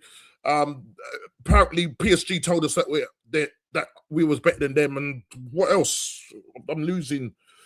I'm trying to think of all the excuses. Can anybody else think of what else? All these top cleaners will come up with. He was competing. And I'm just going to add this about this competing nonsense, because this does my head in. This absolutely does my head in. Napoli has won 2 Scudettes in 3 years. Have a squad that its total amount of money is only worth 450 million euros, and 100 of that was spent this season. When we won our second Scudette last season, it's only been 350 million euros to get a team to win 2 titles in 3 years. So I'm not hearing no more about this. When Arsenal has spent £1 billion, Arsenal has spent enough money to buy Inter Milan. You could have bought Inter Milan with the amount of money that Arsenal has spent. So I'm not hearing any more about this. Oh, we spent $1 billion to keep competing. No, man. That just shows that you're not a real fan that wants this team to win. Just competing. Ridiculous. It's ridiculous. It's ridiculous. It's mad. Oh. It's mad. Oh. The thing is, we can see we're just pointing out because we're cautious because we've been here before. We've been absolutely hammered by this manager. He's astounding. We've been let down so many times. We can look ahead. The fact that certain people just can't look ahead and they think everything's going to be all okay because certain channels say it's going to be okay, and certain pundits and ex-professionals say, "Oh, it's going to be okay," and Arteta this and Arteta that. The fact is, we've been there before. We know what's round the corner. And as I said, the fact that Man City went top of the league on Saturday, albeit for 24 hours, they went top of the league. That tells you everything you need to know. I like this. We should have been 7-8 points clear. We should have been miles ahead. And nobody should be listening to Egal. Nobody should be listening to Egal either. I'm sorry. For those who don't watch hockey, he's a Toronto Maple Leafs fan. They haven't won since the fucking 1960s. So that's how even I know that, and I don't watch hockey. Yeah. They haven't won since the 60s. So keep going with the trust the process nonsense. Have you listened to what Egal's been saying all week with all the old contradictions to see the old Lee Gunner cooking him with all of that? I can't listen to him, man. I can't listen to him anymore, man. It's absolute madness, which is why he retains his trophy, by the way, ladies and gentlemen. He's retained it again for a second week in a row. The Aaron Talks Arsenal Wanker of the Week, sponsored by the Ludemo. Yes, he's won it for the second week in a row. Egal is Aaron Talks Arsenal's Wanker of the Week. He's racking them up more than Mikel Arteta now. He's moved ahead of Mikel Arteta on trophies won Honestly, he's going to have this fucking cabinet filled with trophies. I'll tell you Wanker what. of the week, the match day 17 Aaron? wanker of the week. Yeah, again goes to our brother Regal. Big up to Regal. Round of applause for Regal, please, ladies and gentlemen. Big up, Regal. But if Shane was in the chat, he'd say Semu would be running him on that one because he was in. Oh, it was close. It was close. It was close. But it was only because of numerous reaction videos that I saw Regal doing. He was reacting to Lee Gunner, and then he was reacting to Cass from Never a Foul, Shimon. That he had to get. Our very own YouTube Michael Jackson, Shimon, had to win it for a second week in a row. Big up to Igal. Talks absolute steaming pile of shit for being the wanker of the week for the second week in a row. Let's put you right there. Right there. You get it on display yet again for another week. You absolute pillock. Oh no, but he's going to do a reaction video for being the 2 week in a row a wanker of the week from Adam. Whatever, Regal, whatever. We've got a great video here. Great video. It's only because I've seen Lux videos. We've got a great comment from Lux videos. Aaron, can you and the panel do a combined current Arsenal and Villa 11 right now? I'm assuming you mean, and we'll do this just before we move on to the Carabao Cup. I'm assuming you mean like literally like right now, everyone's sort of fit. I mean, in goal, what we doing, boys? Are we going to go Martinez or are we going to go David Raya? And we're going to play a 4-2-3-1, yeah? Yeah. Yeah. No, not 4-3-3.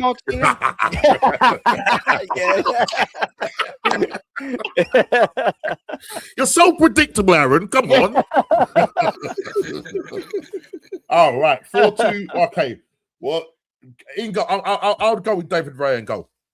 I know Martinez is a World Cup winner, but I'm going to go Raya and go. On form right now, yeah, I agree with you. If Martinez wasn't being as shaky as he's been, I would take Martinez over Raya. Yeah. In the long thing, when World Cup winner, I think he's the better keeper. But yeah, I'll probably at the minute just about squeeze David Raya in there. I think that's fair. Are you nodding, DJB? Yeah. I'll go with that. Yeah. We've got Maatsen for left. I'm sure he's left back in of Aston Villa. Yeah. Or we've got Calafiori or Gianni. I'm going to go to you first. I'm taking Maatsen. I'm taking Maatsen. Yeah, I'm taking the Wanderer. I'm taking the Wanderer. I'm taking a proper left back. I mean, we was linked with him in the summer, but he's ended up getting that because of Villa, so it is what it is. Yeah, that's funny, man. But yeah, I'll do the same. Even though I do actually think Calafiori's performed better than last year, not very hard though. Yeah. Still, I'm going Maatsen. Yeah, 100%. Right back. I mean, it's a no-brainer. Timber. Although we're going down, we're going Timber. Come on, man. Although Cash has had an outstanding season, let's not forget that, and he scored more goals than Timber. Yeah, he made a bit of a boo-boo. He made a bit of a boo-boo yesterday, though. Clear that ball, mate. On the whole, Cash has. But Timber for me all day long. Yeah, Timber. It's a given that, isn't it? It's probably the easiest choice there, to be fair. Like I said, credit to Cash. He actually has been decent, decent this year. But, I mean, you're coming up against Timber, who's probably top 2-3 best right backs in the world at the minute. I mean, he's been unbelievable. 100%. Considering as well what he's had to fight back against Mikel Myers trying to butcher him to death. And you know what I mean? Considering that, when you're factoring it all, I mean, even double props to Timber. I mean, he's been unbelievable. Konsa over Saliba, boys. No, I'm thinking Saliba. Saliba. Yeah. I mean, we're still going for Saliba. Yeah. We get. Go on, sorry. I think we get 3 of our defenders in. I think Maatsen's the only one who gets in with the defense. But once we've got Lindelof over Hincapié at the minute. Yeah, but once you get into the midfield and the wingers, now it's a different ball game. Because Rodgers has spoken whoever on the left wing. Rodgers completely blows. Yuri Tielemans is smoking Odegaard or Eze this year. How Martin Keown said Odegaard was man of the match in the game against Villa over Tielemans was absolute bullshit. Tielemans ran the show that game. Joke. And I'm taking Onana defensively for me over Zubimendi defensively. Yeah, well, 100%, that's what I was going to 100%. say. In the double pivot, we're going to put Rice and Zubimendi in a double pivot in the two. Yep. So we've got Onana for me. Onana, of course, and we've got Kamara. Or are we Onana for having me. Onana and Rice? Are we all going to go for? Onana and I'm taking Kamara. I'm putting You're going to Kamara. take Rice. Kamara over Kamara Rice. Rice. Yeah, possibly. That also, it's definitely not Zubimendi, is it? No, it's definitely not Zubimendi over them two. I'm glad we're all in agreement over that. Yeah. So at the minute we've got two Aston Villa players in. We've got Maatson on the left hand side, and we've got Kamara or Onana. What are we doing on the left hand side? Because Rodgers has been playing there a lot. I think I know where we're all going to go. Rodgers every time. Rodgers every time. Yeah. I thought it was going to be a very, very, very easy question. That on the left-hand side, of course, we've got McGinn. You mean the right-hand side? You mean the right-hand side? Oh, right-hand side. Apologies. Right-hand side. Trossard is not better than Rodgers, Nelson. Sorry. Trossard is not better than Rodgers. No, you're smoking. No. Trossard's having a good season, but no, he's not. Hold on. What? Look at the hold on. Okay, well, reverse it. Ask Nelson, because the top Gooners wanted. Let me just unplug myself. Sorry.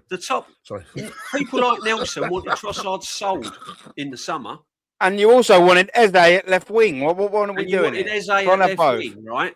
And every Arsenal fan that I've spoken to, whether they're Arteta in or Arteta out, would have bit your hand off to have Rodgers signed for this football club in the summer. We'll be getting there, right? So I just want to put that straight. Yeah. So Rodgers for me, taking the Arsenal hat off, even though Trossard has had a very, very good season. Wait, DJB on top of that, go back to the Champions League. Aston Villa was the team that gave PSG the most fight in the Champions League last year. The manager even came out and said it. It's the hardest game they had in the Champions League. And the only guy that we say that's better than Timber, or who gives Timber a run for his money for the best right back in the world, is Hakimi. Rodgers gave Hakimi all he could handle in that matchup. Yeah, and more. Not even close. Rodgers is smoking anybody you're putting on that left-hand side. Wow. That's not even up for a debate. D20 zone, big up, my friend. Big up, James, bruv. There's a space on there if you want to jump on for a bit, bruv. Rodgers is way better than anybody we got on the left. You could say he's not a left wing you want. You're right. Because Emery knows how to play football. Thank you. 10s. They're all rotating 10s. Oh, That's why those guys can go inside and outside. But then it's not. Doesn't he know football? This is what they were doing against us. Come on, guys. Oh my Lord! Where did both of the goals that Rodgers scored? Spat his dummy out and said that if I don't get more game time, I'm off. And wanted a bit. And wanted another club. And DJB and Normsky, remind me, wasn't Trossard the guy that everybody wanted to ship out this year? Along with Martinelli, they wanted him gone this summer, and they wanted Rodgers. That was first on their list. And funny enough, where would Trossard have ended up at? Trossard was going to go to Villa if PSR didn't tell Villa that you can't buy anybody. Yeah. So let's stop this nonsense. You know what? He would ball out there as well. He would ball out there. Can I just add one more thing? The same guy that's wouldn't put these any Villa player in the Arsenal team are only 3 points behind Arsenal, by the way. Yeah. Let that sink in. Facts. Shifty, lads, how do you debate morons? I don't know. We try to. But, it is tiring. Fuck me. Rodgers gets into Arsenal team on the left, right, or the 10. Facts. Tielemans gets in my team as well. Tielemans is the 10. Tielemans, they've been sort of putting him in a 10 and they've been interchanging, because he's got managerial nous in game management. We got Tielemans at the 10. Would any of you guys take Odegaard or Eze on current form over Tielemans as the 10? And the reason why I won't take Eze is because of obviously what Arteta's done to him. Do you know what I mean? Because he's played him out. Facts, Norms. And that's the reason. That's the only reason. Facts. That's the only reason. Facts. Yeah, 100. Yeah. And of On course, a week-to-week up front, basis, on Go a on, week-to-week Dee, basis, sorry. on a week-to-week No, good. basis, game in, game out. At the moment, I take Tielemans. On Yeah. a one-off, there might be an argument for Eze, but Yeah. if you're looking at Yes. consistency Yes. throughout That's the it. season, you got to put Tielemans in on a consistent basis. Yeah. Oh my God, here we go. Yeah. Tielemans is not. Listen, that's where they've been playing him. Yeah. Like, that's where they've been playing him. Is how can you not understand Hold on. the angle that we're Nelson- coming from? Nelson, is Eze a 10 or a left winger? He said no, they Nelson. haven't. Bro, where was Tielemans playing when he played us? Where was Tielemans playing this last game? Tielemans has been consistently. Tielemans played the number 10 at their last game. Bro, Weren't leave- watching. Against He was Manchester leave the United. pot worried about alone. what Arteta was wearing. Leave the pot alone, my guy. You clearly can't handle your smoke because whatever you're smoking is some bad shit. It's some backyard boogie you're smoking because I don't know what you're watching. man. Look, Saka over McGinn, yeah. Even though Yeah, McGinn, Obviously, they interchange, but that's where he was. I'm not going to re-explain it. Striker, Watkins or Gyökeres? they're both bang out of form. Yeah, Gyökeres. you're correct. Both bang out of form. Yeah. Both So you're bang gonna out. go, yeah. But the best out of a bad bunch. They- You're gonna have to go They Gyökeres. haven't been playing him there. They've been playing Kamara and Anana there. What are you fucking playing at? Look at the How can formation, guys. Look at the formation. 4-2. Jesus It's not Christ. 4-3-3, guys. It's Yeah. 4-2-3-1. 4-2-3-1. 4-2-3-1. T. Guna, help me out, my brother. Help me out. Help me out. Help me out, T. G. Come on, Nelson. go hang AFC out with Clown Bob Channel Head. would suit you. Go hang out with 100. Bobblehead Strict though. We're If not there's- playing 4-3-3. You fucking He's saying, twat. what is this? Oh, mate. it's- But the bottom line I'm is, losing listen, the bottom line is we've just gone through the Villa team. But look, whether or not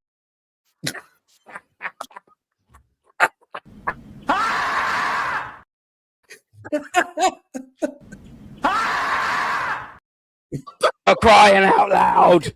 We're playing a 4-2-3-1. Jesus Christ.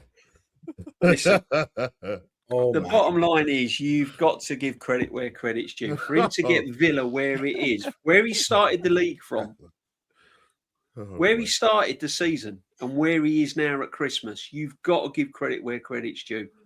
But even before that, DJB, Unbelievable. after he took over from Steven Gerrard, where Steven Gerrard left them, right? Yeah. I'm going back that far, right? Yeah, Mhm. 100%. On top of that, let's just go back to what we quickly said. With the Trossard has been our best offensive player this year. If Trossard's on that team, you don't think he'd be pulling Ollie Watkins and And starting Toilet Trossard as a striker? How much even more dangerous would they have been? Exactly. Swap him out with that. Well, I'll give you something else, Gianni. You put Gyökeres in that team. Listen. Yeah, You take Gyökeres.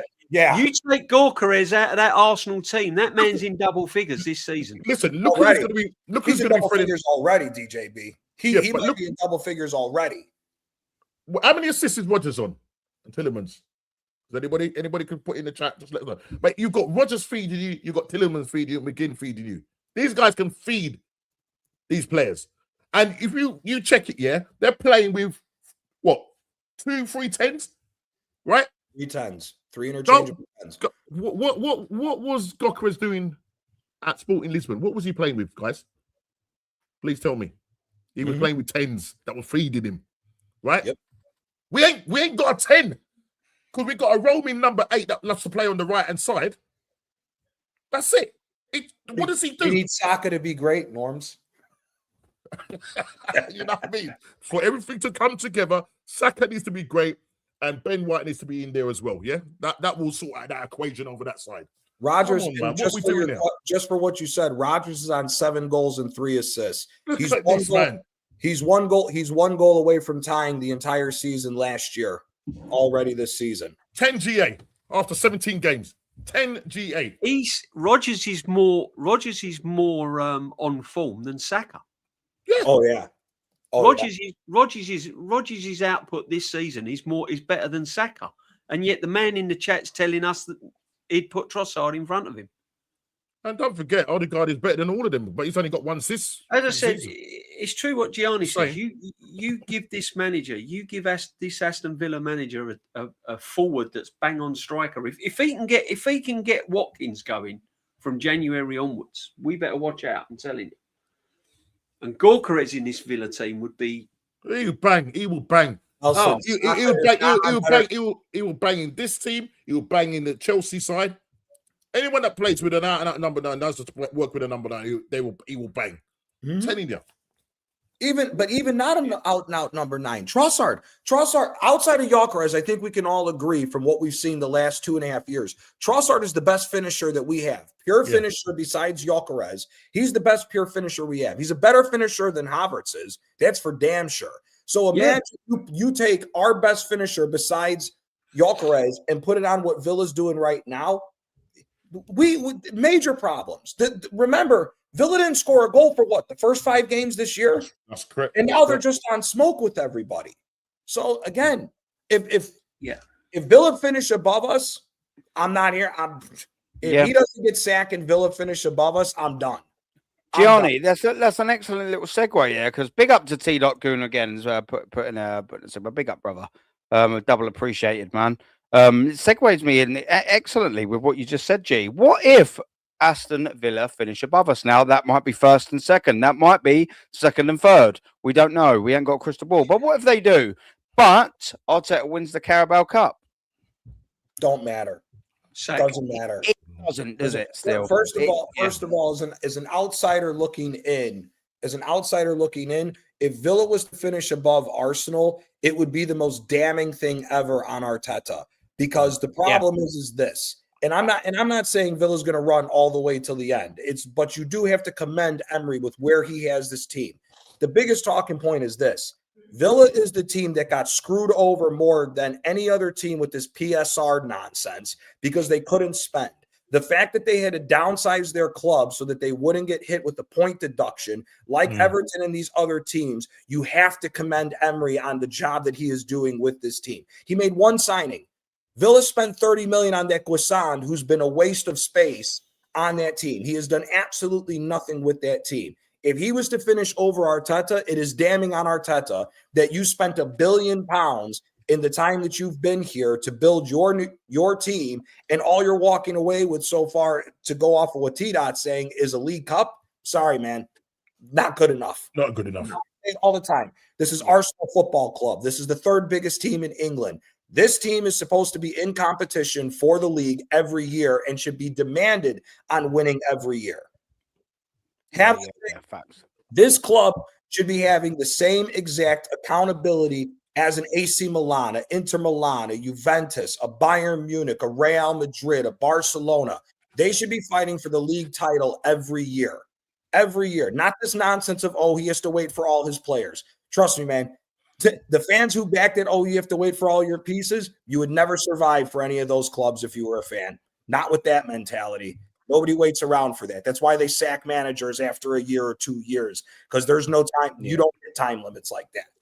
Again, Real Madrid's the perfect one. They're the biggest club. Carlo Ancelotti's won the most titles for the most historic football team, and they sacked his ass off because he didn't win anything. Whilst he won, he actually won 2 trophies that year if you count the World Cup and the Super Cup, didn't he? He technically won 2 trophies that year. All right, it weren't some of the big hitters, but they still fucked him off. Thank you very much for the Champions League. Thank you very much for the trophies. Thank you very much for being successful in your second stint, but you didn't quite cut with the mustard this season. Fuck off. Yeah. I just want to know what it's going to take, because at the start of the season we was hearing, if he wins the Carabao Cup, it's not good enough, and everyone was saying that. Even Arteta, even people that are behind the manager 100%. No, for me, it's got to be Champions League or the Premiership or nothing else. Now there are cracks appearing. Mm-hmm. Now it looks like we may not win the Premiership. We still might, and I hope we do. But now the narrative's changed. It's like, I'd probably give him another season if he won the Carabao Cup. Yeah. Because we've got Palace in the quarterfinal and everyone thinks it's a given. Mm-hmm. Right? I'll still give him another year. But at the start of the season, it was like, no, it's got to be Premiership or Champions League. So how far do we keep going? Because for me, I would have been happy for a Carabao Cup and an FA Cup, and I still will be.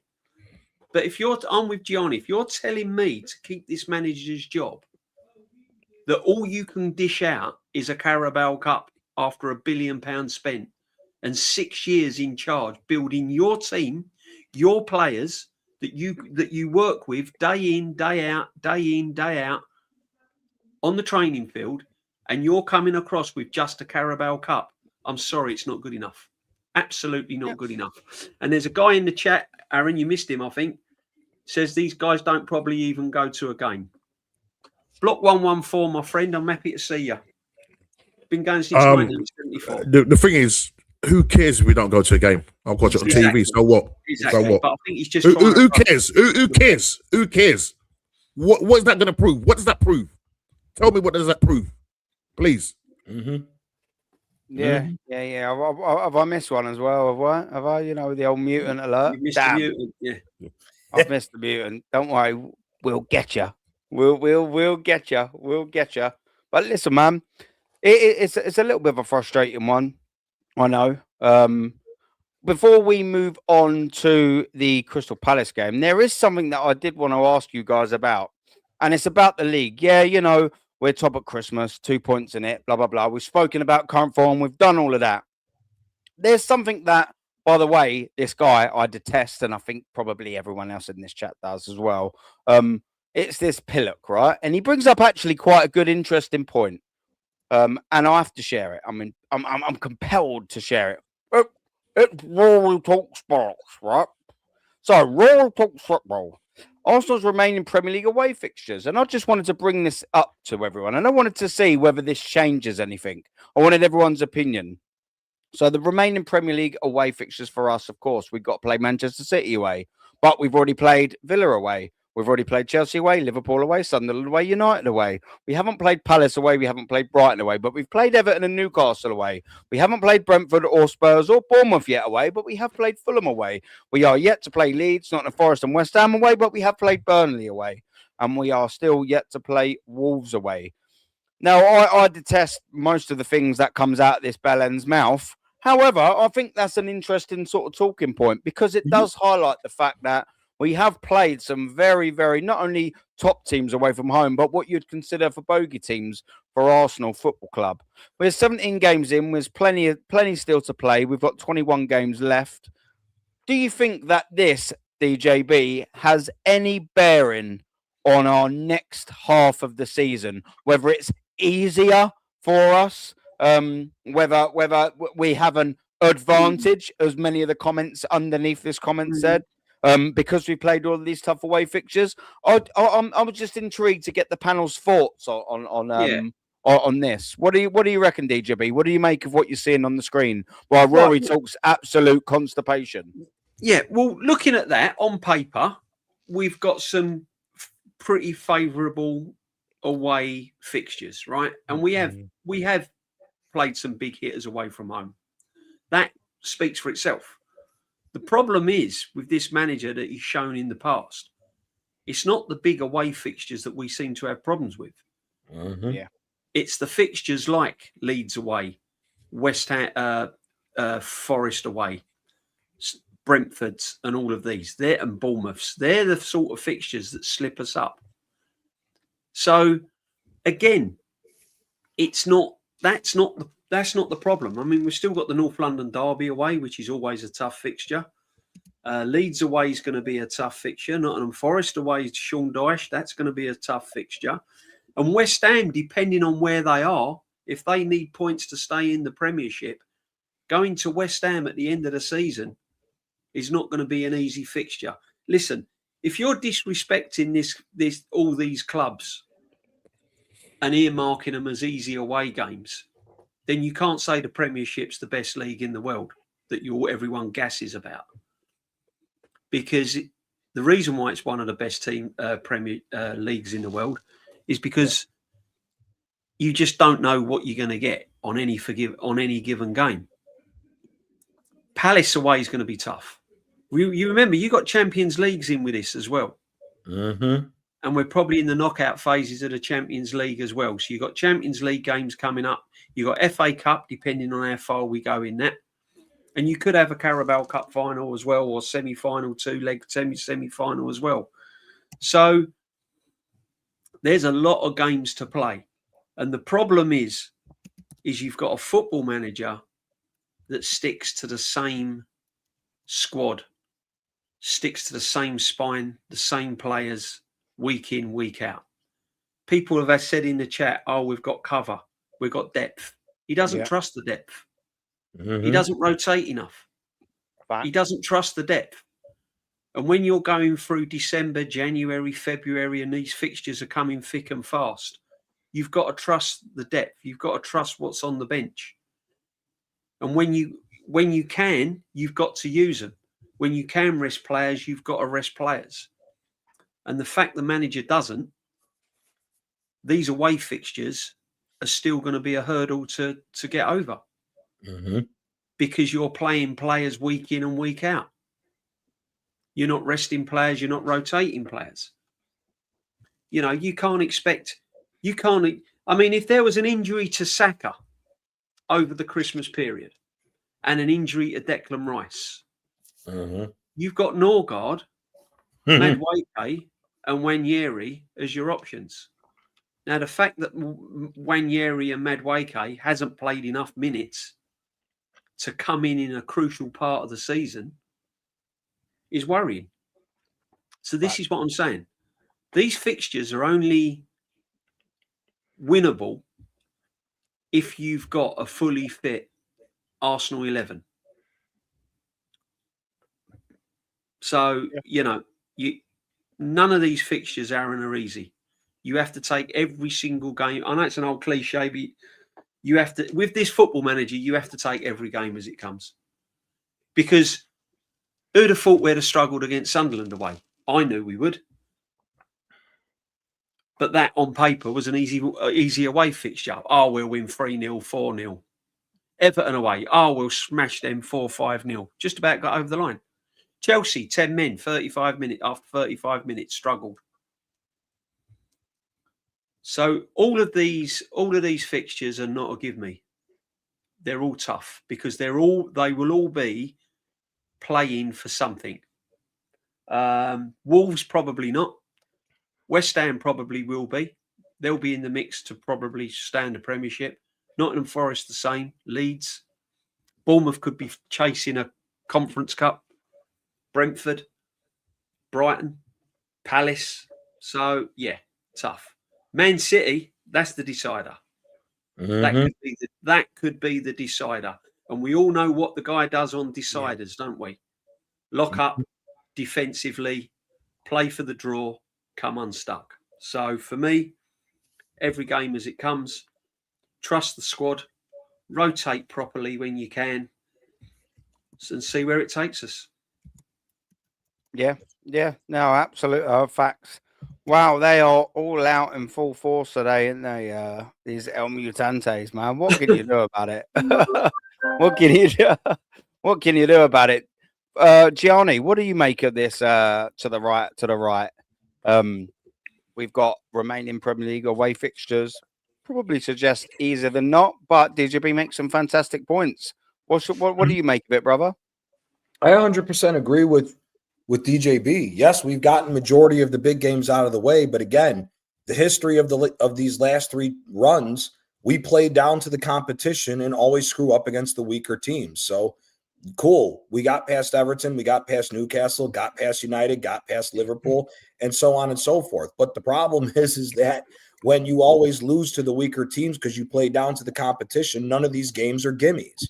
That's the facts at the end of the day. And then, you know, the new mutant that's in here talking about, oh, you have to play everybody constantly together in order to gel. Brother, you've never watched football because none of the teams that win do that. You get thrown, if you're a new guy like Gyökeres, you get thrown in and learn as you go. It is what it is. So you can rethink football all you want. It's not the case. It's just not the case. So again, yeah, it's only Jay by playing week in and week out. No, that's what training is for. But you also don't do intense training like hurting players like what we've seen Arteta doing. So again, dude, sorry. Sorry that facts don't care about feelings.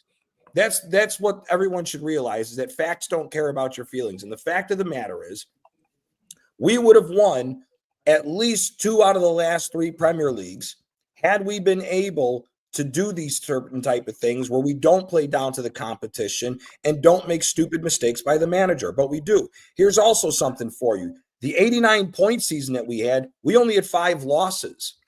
We only had 5 losses. Guess what? We're 3 losses away from doing that. And we only had 5 draws, and we're 2 draws away from doing that. So we can, and then on top of that is this. People are saying, oh, what if Haaland gets hurt? Sorry, man, if you spent £1 billion and you're still out here saying, oh, what if, maybe, but, and all this, your team's not fucking good enough to win, man. That's the sad fact at the end of the day. It's on you to win. Stop worrying about, oh, what if this and this, that, and the other. All these hypotheticals are nonsense.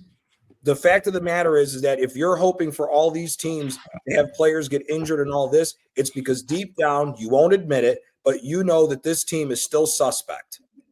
Yeah, no, facts. Mutant alert. Mutant alert. Mutant alert. Mutant alert. You have never been to the Emirates. Oh, don't call people mutants. I've had a season ticket for the last 8 years. What an absolute move. What here? Brother, I'll Give you that trophy. No.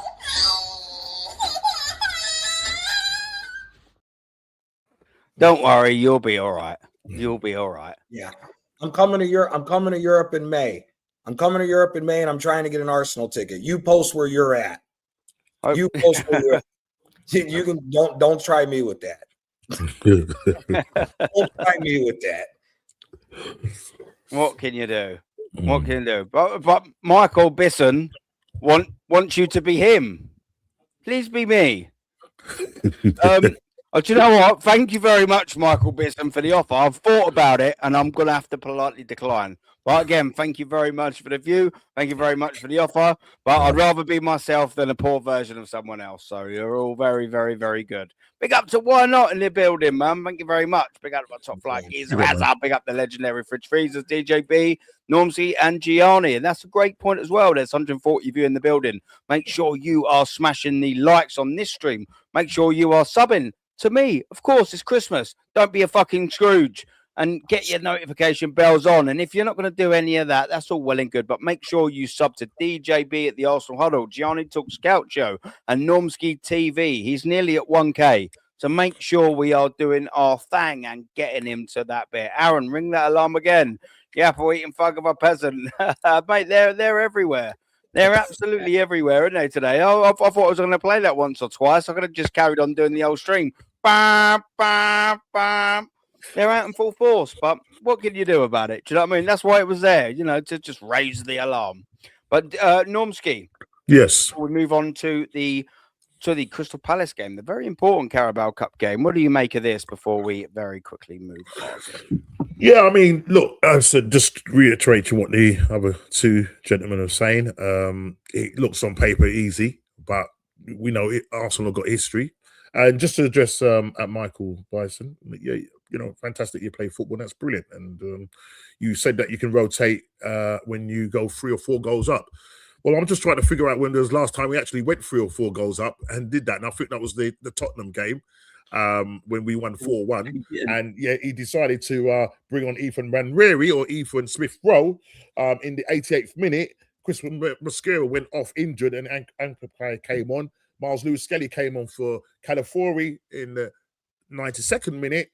And in the 78th minute, Leandro Trossard came on for Noddy Madueke, or Noddy Madueke, either way. So it's all right saying, yeah, when we're 3 or 4 goals up, we've got to score those kind of goals to start doing the rotation. And even when we do it, which is very rare, and that was the North London derby, those are the changes that were made very late in the game. Not like in the 50-odd minute or 60-odd minute. So Arteta needs to start to learn to rotate because at the moment, we're dropping like flies. And that's all down to Mikel Arteta. And so when you look at these games, yeah, on paper, they look easy. Yeah. But it seems to be always the meaty teams that when we get up against. Listen, how are we struggling against Wolves at home? How are we struggling at Wolves at home where we, as the famous words of Jez, they had less points than a triangle. And they scored all 3 goals and still lost the game. That was funny. Yeah, I mean, come on. We're looking at the performance of this team right now, and with your hand on your heart, are you really going to say that we're playing well? And you're looking at Man City over there, and you go, "Oh, you're negative." You're only looking at Man City. You're only there for the opponent. No, I appreciate good football, and Man City are playing good football at the end of the day. I heard the gals saying, "Oh, even though they scored all those goals, they had what's the name, had a better XG than them. Well, they still won the game. Who cares? Who cares? They can have all the best XG they want. At the end of the day, they're going to lift the trophy, and we're not. Simple things. And I end it there, bruv. Yeah, no, absolute facts, man. So look, we got a big game coming up. Yeah, it's Crystal Palace. We've got tomorrow. And I believe it's a very, very, very important game because we cannot go out with a whimper. We have to get into the semi-final, which is going to be a tricky semi-final should we get there, of course. That's going to be home and away versus Chelsea. Very, very tricky fixture. And should we get through that, we're not going to get ahead of ourselves. I'm just making an example. It's going to be very difficult if we face Newcastle or Manchester City in the final should we get there. So it's a tricky thing. But of course, first off, we have got Crystal Palace coming up. And I wanted to start off with what I think we should roughly go for as a starting lineup. I've gone for a 4-2-3-1. Okay, this is what I would do. By the way, yeah. You better press that muting alert. No, press that muting alert, mate. What you doing? We got another one. No. You said go for 4-2-3-1.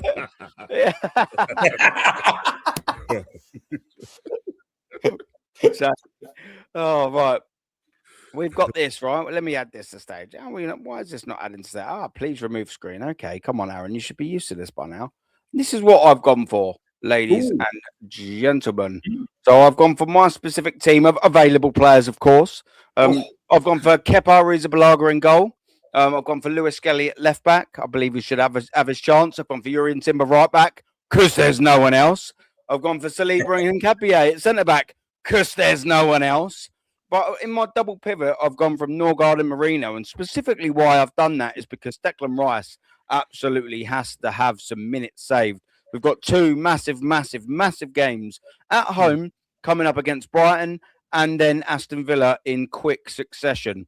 And I believe there's certain players that need to be rested. So I've gone for a double pivot, Merino on the left-hand side of that, and Norgard as a more holding player. I've gone for Eze as on number 10 because, Odegaard's come in, he's benched him, he's sunk the place out. Eze, you're playing against at home again. You got the winner last time against your old team. Do the business. It's your time to shine again.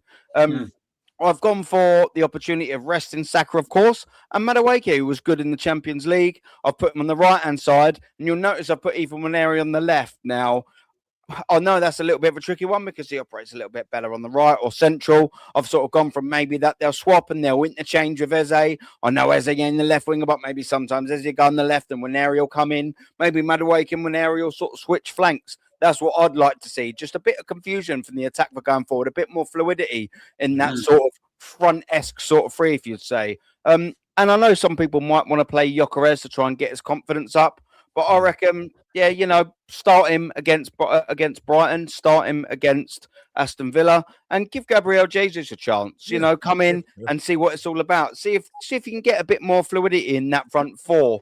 Let's sort of call it. So that's why I've gone for them sort of specific players. I don't know about you, DJB. What sort of changes would you make in this? Similar. I think defensively and goalkeeper, there's not a lot of choice there. I think Kepa will come in, personally. I don't think he'll go Merino and Norgard. I think it'll either be Zubimendi and Norgard or Rice and Norgard. Yeah. This isn't what I think Arteta will do, by the way. This is what, you're pretty spot on. I mean, that's what I would go for. I'd probably go for Norgard and Zubimendi and give Rice time out, but he won't. I would probably play Rice. Yeah, I'd go Madueke on the right, definitely, to give Saka. I would go with Eze, but he probably won't. He'll start Odegaard, without a doubt. I don't think he'll start Nwaneri. I don't think Nwaneri will see much time. I think he'll go with Martinelli.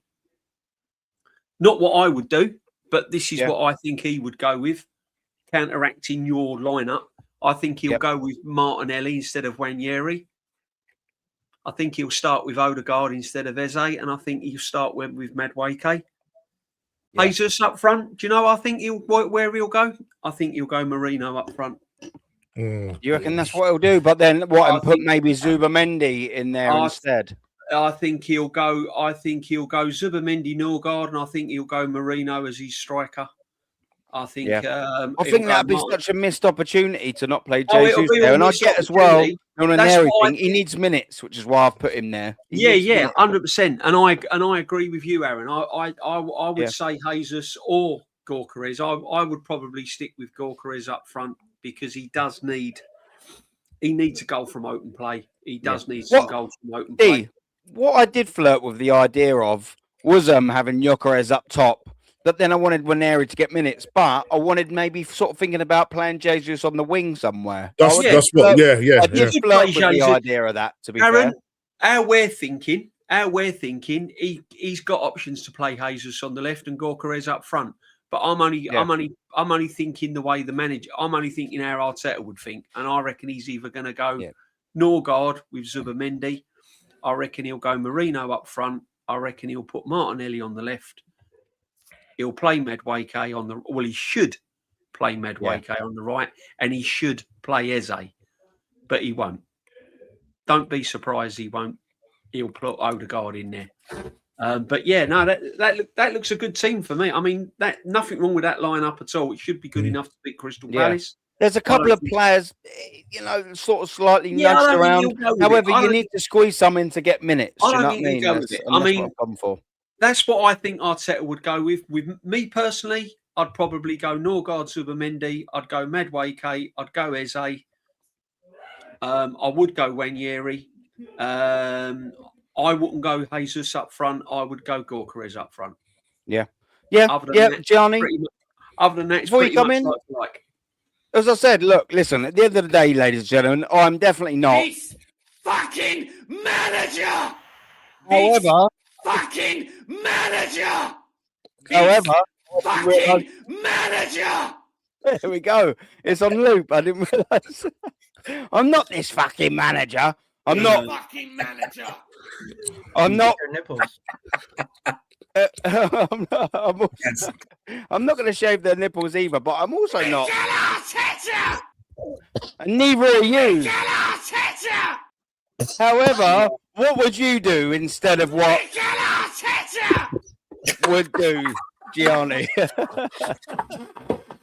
Well, I was just going to say, I wonder if the Norgard to right back mentality might come through for this game, since we know he likes to throw away the cup games.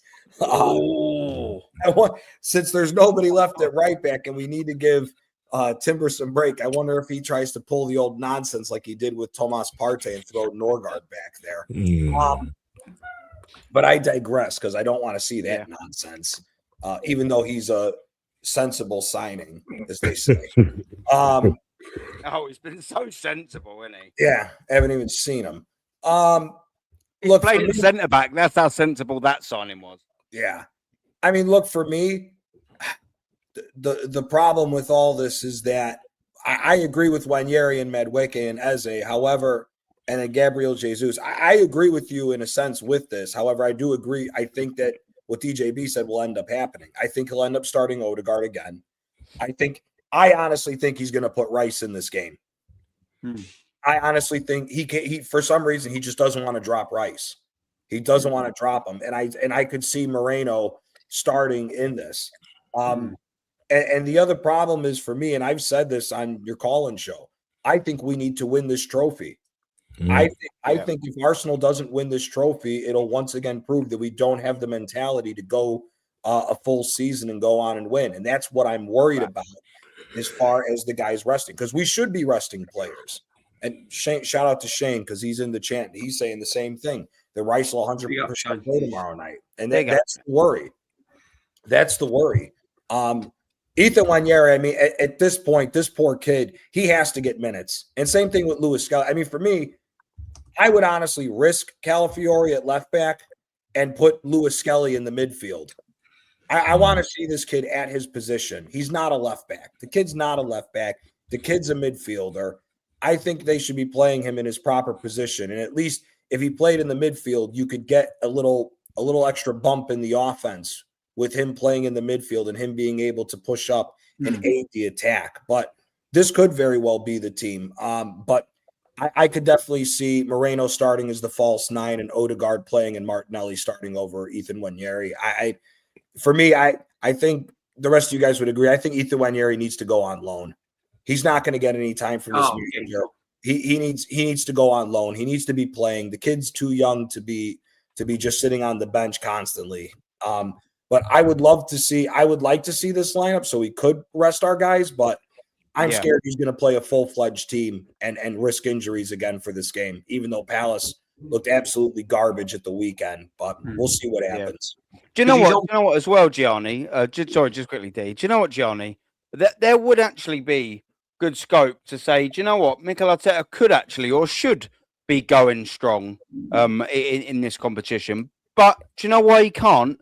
Because he's fucked up all of the players, smashing them and running them into the ground. If he'd have rotated adequately and properly and given Rice good rotation minutes, given Saka good rotation minutes, Saliba and Gabriel good rotation minutes, you'll obviously notice I'm naming our bigger sort of players, our bigger starters, most of whom of which are injured and or have suffered injuries.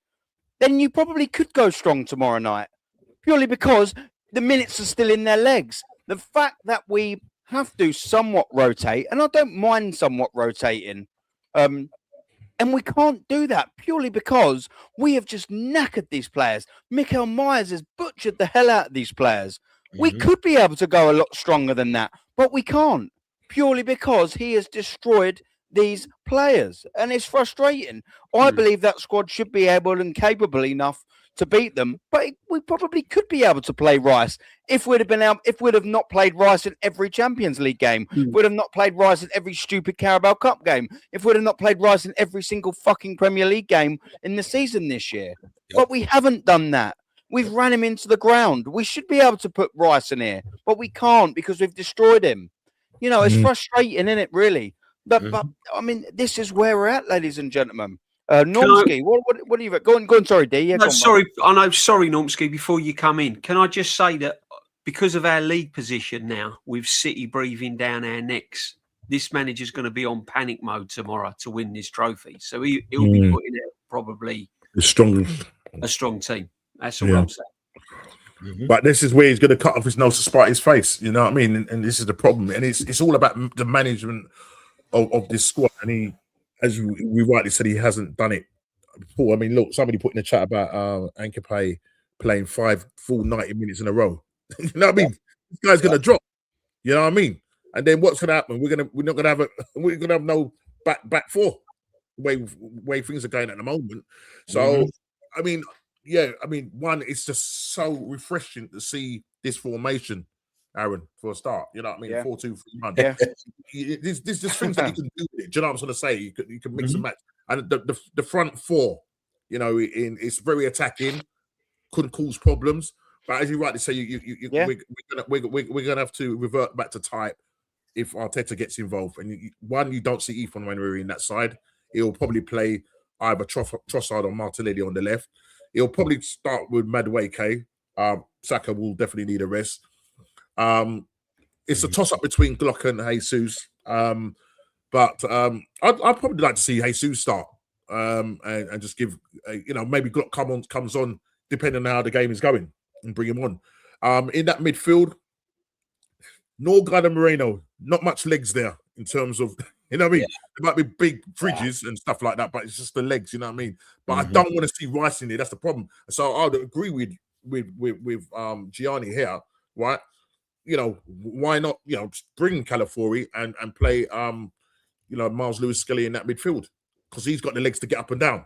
You know what I mean? He's got the legs to get up and down. But Arteta ain't going to do that. He's insistent on playing Miles Lewis-Skelly in that left-back position. To be honest, this season, he's properly dropped off a cliff.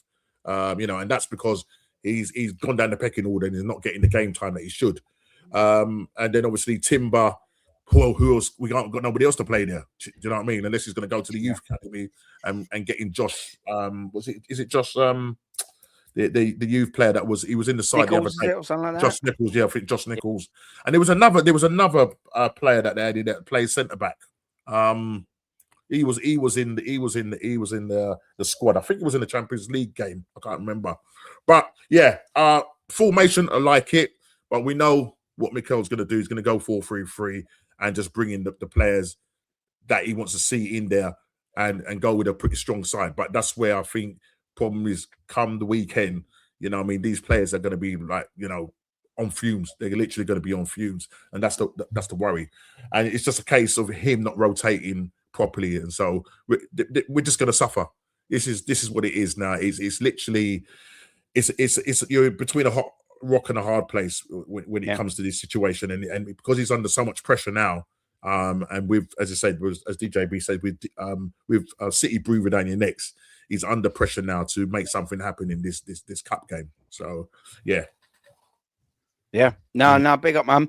I'm going to get these two supers and I'm going to get score predictions and chat. While I'm doing that, I want you to join in as well. What do you reckon the score is going to be tomorrow night? Are we going to beat Crystal Palace? Are we going to go through? Are we going to win the Carabao Cup? Let me know, chat. Everyone put their scores in so I can read and gauge where we're at. And are we going to win it? Let me know. But big up to Suge, our blunder from down under. We absolutely love a bit of Suge. Nelson, I've big up. Come on, man. I don't know if Nelson's still in the building, but either way, it's right. I think he is.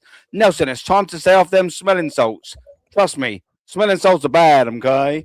Stay off of them. If you want something else to help with the delusion, I got you, my guy.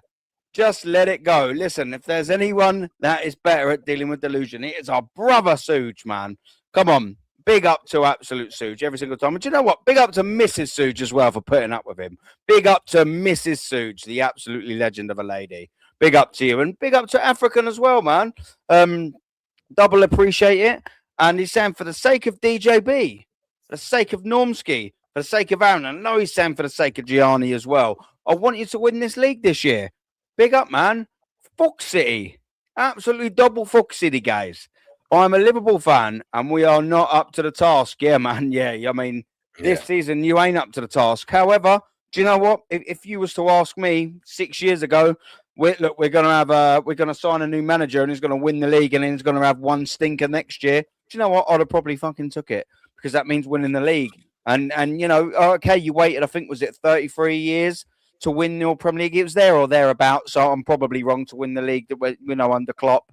But it didn't take you that long, probably not as long as you'd have liked, but, you know, 3 or 4 years, maybe 5 years to win it the next time. Us, 21, 22 years and counting, it's very frustrating, my brother, but I hate your fraud of a manager. Listen, man, you as a Liverpool fan, you as a rival fan, you hate the manager. Think how we feel. Think how we feel. Do you want me to tell you how I feel when I sit there and I think about this guy? I'm sitting and I'm just like, This fucking manager! and I just think about his name. Get Arteta! Sack this manager tonight. Yeah, it's very frustrating, African Cat, man. But big up to you, man. I double and treble appreciate that comment, man. Big up to you as well in the chat. It's been a while. Big up for life. Big up Aaron, DJB, you legends. Big up to you, brother.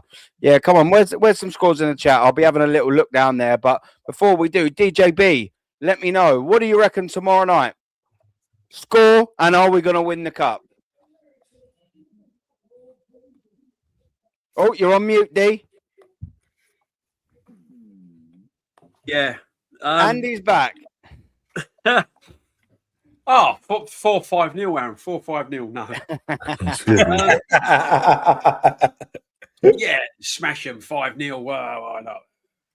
Anyway, I think it's not going to be a pretty affair again. It's going to be pretty much the same tactical kind of get out of jail, if you like. 2-1 Arsenal. It ain't going to be pretty. It's going to be one of them kind of games again, isn't it? You know, 2-1. However, Palace have had a few dodgy results lately. Mm-hmm. But there may be a reason for that. They might be looking ahead towards this game. So, if they've gone off the gas a little bit in the Premiership, knowing that they're all okay and they can come again in January, February time and climb the table, and they're looking towards this game, it could be a little warning. But I think 2-1. I think 2-1. Yeah. Just. Yeah. And just quickly as well, we've got the final one of the day. Mutant alert. Mutant alert. Mutant alert. Mutant alert. You do know that Arsenal has not played the same lineup twice in a row in the Premier League, or is your agenda too strong to notice it? Shut up, Adolf, for fuck's sake. Come on. Gianni, what do you reckon on the game tomorrow? 1-0 Arsenal. Going to be an ugly game. Yeah. Going to be an ugly game. And I mean, Yeah. it's just going to be an ugly game. We better hope, like what DJB is saying, that Palace has not been resting for this game, because if we throw a bad team out there and Glasner goes full force at us, we may have a problem. And we get Chelsea, right? If we win into the semis. Oh, yeah, you forgot to ask it. Yeah. I don't know. Two-legged. I'll say this. If City get through Newcastle and we meet City in the final and we get past Chelsea, that final could be the early show of who's going to be winning the Premier League come the end of the season. So I don't know. I about winning the cup. I want to see. I'm going to right now say I don't think so, but it could change. But I do think we get past Palace, but it's going to be an ugly 1-0 tomorrow. Yeah. Normski to wrap it up. I think, I'm going to go 2-1, but it's not going to be pretty, as Gianni said. I'll go 2-1. I think Crystal Palace is obviously off the back of getting a trouncing off of Leeds, and they've picked up a few injuries as well. So going into this game, it's going to be tricky. But you see, this is the problem. We thought Wolves was going to be a walk in the park, and look what happened there.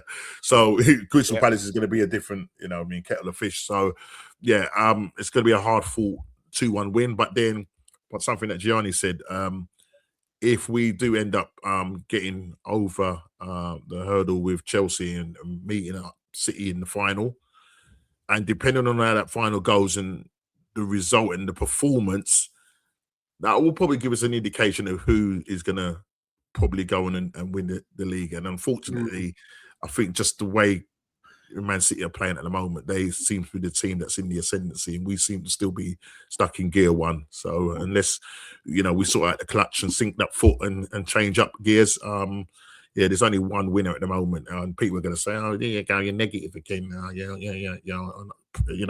A secret City supporter. I'm not. I'm just looking at reality at the end of the day, guys. That's all it is. I'm just looking at reality. I'm just looking at what's happened in the past. So until I see us lift a trophy, I see armpits, then I'll start to believe. At the moment, it's a little bit difficult at the moment. Facts. Yeah. I didn't give the final prediction. I tend to disagree. I'm not even looking at the final, because I think if we get Chelsea over 2 legs, bearing in mind where Chelsea are in the Premiership, probably top 4.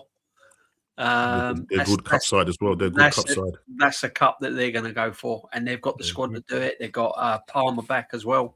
Yeah, and Reece James. They're going to be going all for that. They're going to be winning. They'll want domestic trophies. So I think Chelsea over 2 legs may be a step too far. And remember last year, it also falls on where the scheduling is going to be, like how it was last year when we and the scheduling where we are. Yeah.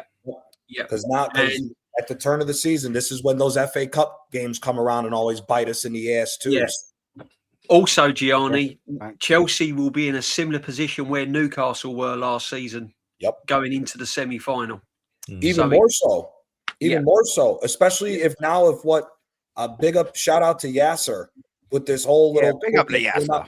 With this whole little quote that's talking about City are talking about Maresca possibly being the fill-in to take over for Pep. He's going to want to go and prove as much as he can to try to get that job. So exactly, we'll see. Exactly. Yeah. Well, listen, boys, there's still 140 you in the building, man. Big up to that. Absolute world-class numbers, man. Big up to everyone in the chat. Big up to all the members. Big up to everyone in the super chat. But big up to everyone in the single chat, man. It's been unbelievable. Thank you very much for tuning in tonight. It's absolutely been fantastic. I gratefully appreciate it. I can promise you that, man. But I do have to love you and I do have to leave you. And so do the panel, man. We've been running for 2 hours and 10 minutes. So I'm absolutely buzzing with that. I'm buzzing with the numbers. I'm buzzing with all the chats that you've put in, man. I've been reading most of them as much as I could. I'm double grateful to every single one of you. I promise you, you don't know what it means to me. It's absolutely fantastic. One of my friends has just arrived in the building. I'm looking at him to the left right now. Yeah. I shall be having a couple of cans of beer. Stellas. You, mate. Yeah. I'll be having a couple of Stellas with him now. A couple of these. It's Christmas and I'm off work now. Do you know what I mean? So I thought, you know what, I'm gonna let go and have a good bit of time. But yeah, that's it. Legends like Martin, man. Big up to you. Yeah, and give Gianni a subscribe. Give DJB a subscribe. Give Normski, who's nearly at 1K, a cheeky subscribe. Give me a bloody cheeky subscribe, you Scrooges. Come on, don't be a Grinch. Don't be that. Come on. Don't be a Grinch.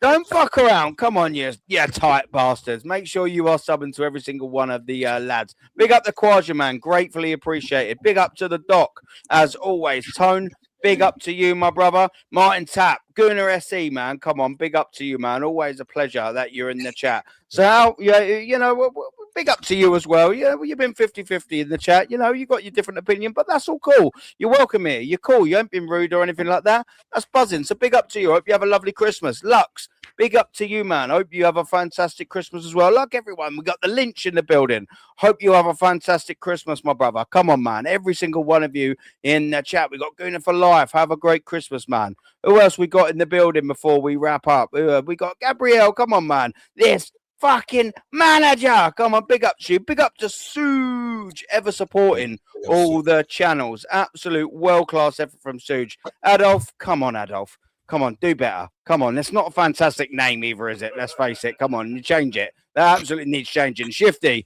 I'd suggest Adolf get changing that name, Shifty, as well. Big up to you, brother. Vigilante, come on, man. Sub to Vigilante. He's got his own channel. He doesn't ever post it. So Vigilante, you need to put it on there. Put it in there, Vigi, mate. Put yourself in the chat. Come on, Vigilante. I know you don't like to, but come on, do it, brother. You're an absolute geezer, man.